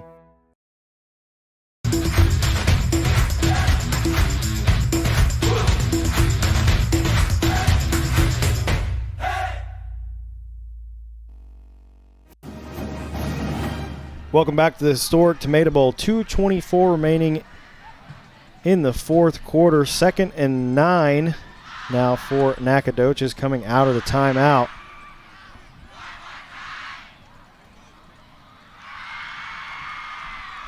Jacksonville defense needing a big stop. Turnover would even be better. Sure would. 2 receivers right for the Dragons. This one Going to go to Whitaker. Should be motion, illegal motion on R.J. Whitaker with the carry. They had a couple of guys moving at the same time, did Nacogdoches. That's the call.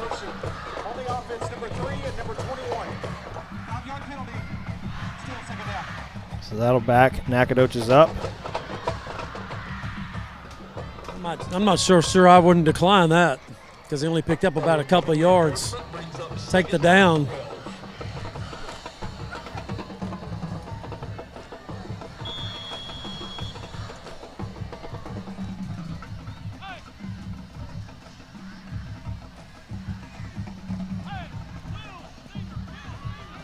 One receiver each way this time for Nac. Matthews going to keep it himself, find some space around the right side, lots of room to run, going to pick up the first down. Finally tackled out of bounds. Got a flag down, looks like on the far side. Is that going to be a hold on Harrison Penn? I think Harrison for Jacksonville was coming and got held. Maybe. Pretty sure Harrison was the one that made the tackle. Let's see the call here. Yep. Yep. Thought he held Harrison Penn, and then Harrison was able to get away from him and make the tackle. Harrison's played pretty dang good. Got his first start last week on the varsity, and as I said earlier, he graded out really well last week in his first ball game, and he's been a solid safety for Jacksonville since they lost Drew Dials and Kel Curl.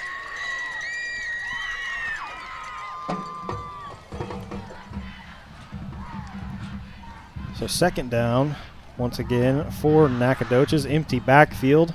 Matthews will drop back, looking to his right. This one high. Flag comes in. Yeah, it's a push off clearly by the big guy, Micah Lockett. I mean, he shoved Samadrick away from the ball and then caught it, goes in, offensive pass interference.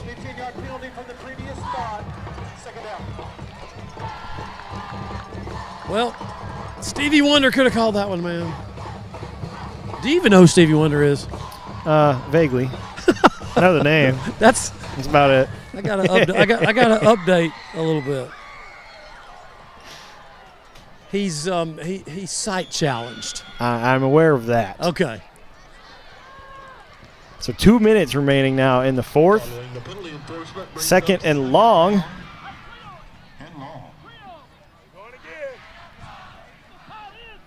Yeah, this is second and Bullard the other way. Uh-oh, no. Matthews up the middle. Jacksonville burns a timeout. They're first. And we'll take it with them. We'll be back in just a moment. This is Fighting Indian Football on JISD Live. Since 1953, Hubert Glass Oil has been servicing the Texas market with the finest quality fuels and lubricants. Each batch is crafted with precision and quality tested by our in-house lab. Whether you're on the road, on the farm, or on the job, we have the right product for your needs. The honey barbecue chicken strip sandwich is delicious. It's got that barbecue flavor, the cheese melts on top with that Texas toast. You look at it, your mouth starts watering. It's my go-to sandwich. The honey barbecue chicken strip sandwich, that's my all-time favorite.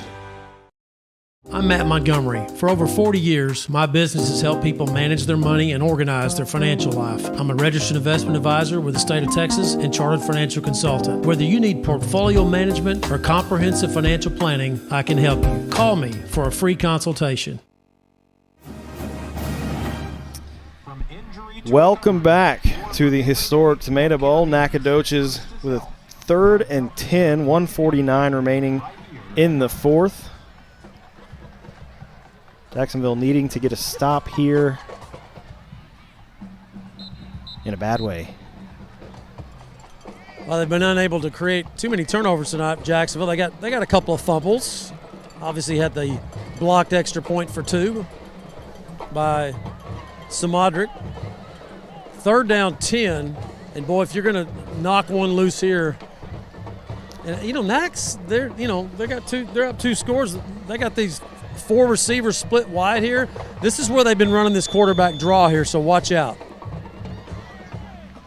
Empty backfield once again for Tyrann Matthews. He's going to keep it himself. That's it. Has some room to run. Matthews gets around the edge, goes out, picks up the first down. I mean, when they have those receivers loaded up like that, they're trying to pull people away, and he's gonna do the quarterback draw, and that's what he did. So now we got a late penalty, and Lockett is throwing his hands up. So he did something again. This has not been a good drive for the big junior. This one may go against him too. Personal foul. Oh, Jacksonville. Okay. I don't know why Lockett was upset. He looked like they called the flag on him, and it wasn't. So it's a face mask on Jacksonville.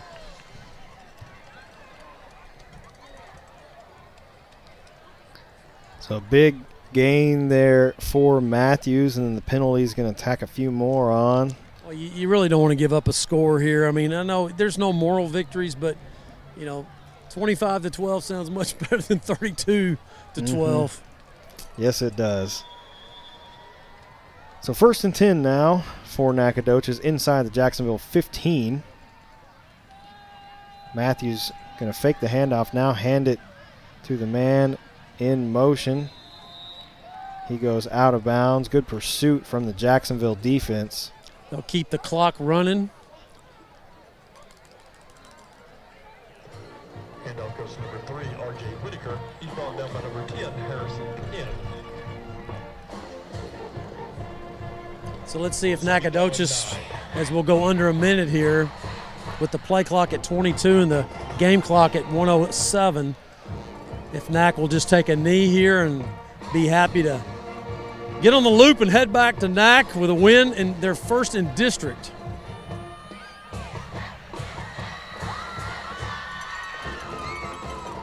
Matthews going to keep it himself around the right side. Harrison Penn on the tackle again for Jacksonville. Keep the clock running. So under 40 seconds now. Yeah, they don't have to run another play if they don't want to. Fans, stay with us. We'll have our post-game awards, our offensive and defensive players of the game, sponsored by Austin Bank, and our bone crusher here to the game, sponsored by Dar Chiropractic. We'll have our All Smiles post-game interview also with head coach Jason Holman.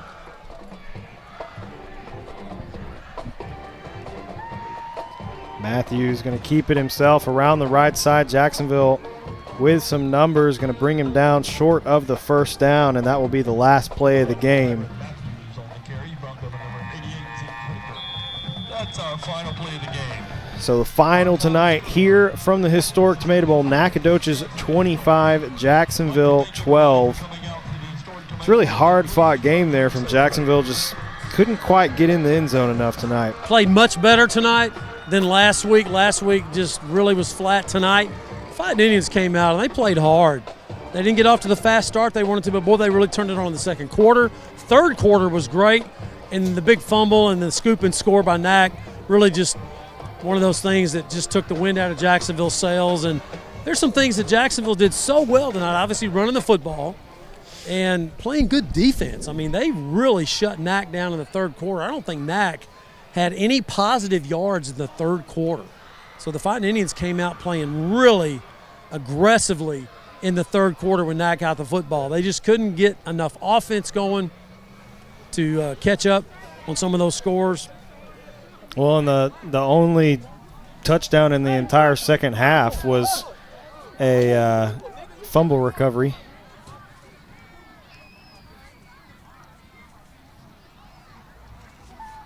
So both teams shaking hands. Well, and they'll come over and hear from head coach Jason Holman. Ready to hand out some awards, Yeah, Matt? let's do that. First, let's hand out our Bone Crusher hit of the game. And, guys, for the third week in a row, Elijah Benavides, the sophomore linebacker, who had a massive hit in the second quarter right on the Jacksonville sideline. And He also had that big hit that knocked the ball out. Yeah, he did. Yeah, no, that was he sure did. He's the one that caused that. Yeah, Elijah Benavides gets the Dar Chiropractic bone crusher hit of the game. Dar Chiropractic, if your body needs an adjustment, call Dr. Darwin Dar, JHS class of 1984. Dr. Dar is your hometown chiropractor. So congratulations to Elijah Benavides for 3 in a row. The Austin Bank offensive player and defensive players of the game. Austin Bank is your community bank locally owned and operated since 1900. First, the offensive player of the game, I don't think there's any question, it's Didi Mares. Absolutely. I mean, he ran hard again, had another 100-yard rushing game. Offensive line, close second on that one. Didi Searles obviously had the 45-yard touchdown run, the only touchdown for Jacksonville, but it's Didi Mares with his great running tonight, over 100 yards once again, the Austin Bank offensive player of the game. Your defensive player of the game, I got to co this one. I got to co this one with the homecoming king, Jordan Dorsey, and the junior linebacker, Mario Rodriguez. Those two guys had a heck of a game defensively. So your Austin Bank defensive players of the game, we're going to co that with Jordan Dorsey, big night tonight for him, and also Mario Rodriguez. Coach Holman's going to talk to his crew, and guys, we got some stats, and then we'll get his interview. Thank you, Matt. Todd, let's take a look at the stats tonight. Stats brought to you by our good friend Randy Gorham, Jacksonville mayor as well. For the Indians tonight, Trent Clater passing had 3 completions for 11 attempts for 28 yards. Rushing, Didi finished with 28 carries for 123 yards, and Searles had 14 carries for 93 yards. Receiving, Josh Gaskin, 1 catch for 18, and Dante Simmons, 1 catch for 12.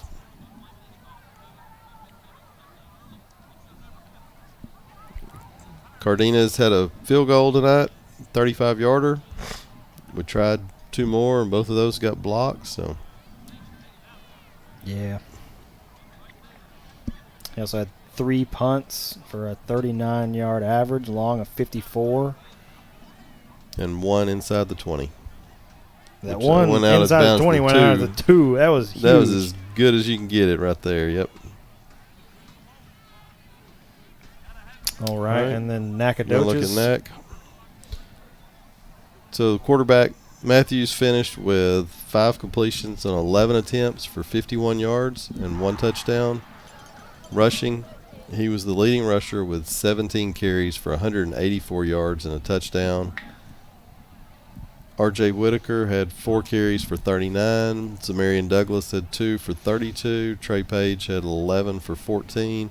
And Jared Redmond had 2 carries for 4 yards.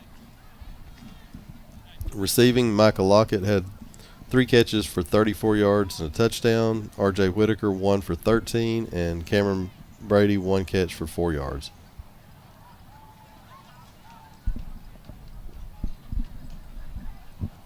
Okay.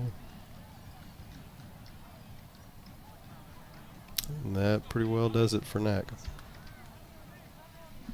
All right, well, another 100-yard game for Didi. And, you know, a lot of those were second efforts by the offensive line, pushing him for another 8. All right. Coach Holman coming up There's here. Coach coming. Yeah. Coach, the middle of the ball game was great. Second quarter, third quarter was great. Got off to a slow start. Fourth quarter had the fumble. They scoop and score. Just a lot of improvement, though, from last week. I know you're not happy. You saw a lot of things, but I saw a lot of improvement, Coach. Well, I'll be happy when we learn how to make good on opportunities like we had throughout the course of the entire game on both sides. Disappointing in the sense that it was there, like I just told the kids, like a piece of fruit hanging down low. All you got to do is pick it off the vine, and we just couldn't get it done in those critical moments, particularly inside the red zone. Coach, and in the third quarter, I don't think they had any positive yards in the third quarter. You had them 3 and out both times, and you just couldn't get a lot of it. I mean, I'm looking out there, and they got their safeties rolled up like linebackers, and so they were daring you to throw the ball. Well, and we've got to find a way to make good there too. I tell you what, though, I'm proud of the defense in the second half. I told you at halftime we were not playing, and when we finally settled down and started playing, we got some good key critical stops, including the one coming straight out of the halftime. We've just got to make good on them. Coach, you go to Hallsville next week. They were getting beat 42-0 at the half by Texas High. Texas High, obviously a great football team. This is a team that you can beat. I mean, they've got some talent. They have a great running back, but getting ready for them, there's a lot of things you can build on tonight. This was not a win, obviously, but it's some good things you did tonight. Yeah, and we got to take the lessons learned from this one, and we got to apply them to next week. And I don't have any doubt if we'll play and we'll come out firing that we'll be in a game similar to this with an opportunity to win it. Got to get some guys healthy. I mean, I'm looking over there. There's crutches everywhere. I wish I had the answer for that one, Matt, but unfortunately I do not. But you're correct. Yeah. Hopefully we'll have a couple coming back here in the next couple of weeks that'll give us a little spark and help us out. Coach, appreciate it. Thank you. Head Coach Jason Holman on the All Smiles post-game interview. Appreciate him always joining us for those, and All Smiles for sponsoring all of our conversations with Head Coach Jason Holman. Guys, back to you in the booth. Thank you, Matt. I think that's just about going to do it tonight here from the historic Tomato Bowl. So on behalf of Todd Travis, Matt Montgomery, Lee Traylor, and the students of the JHS Media Team, I'm Ryan Travis. Thank you for joining us tonight for all the action from the historic Tomato Bowl. We'll see you next Friday right here on JISD Live as the Indians head to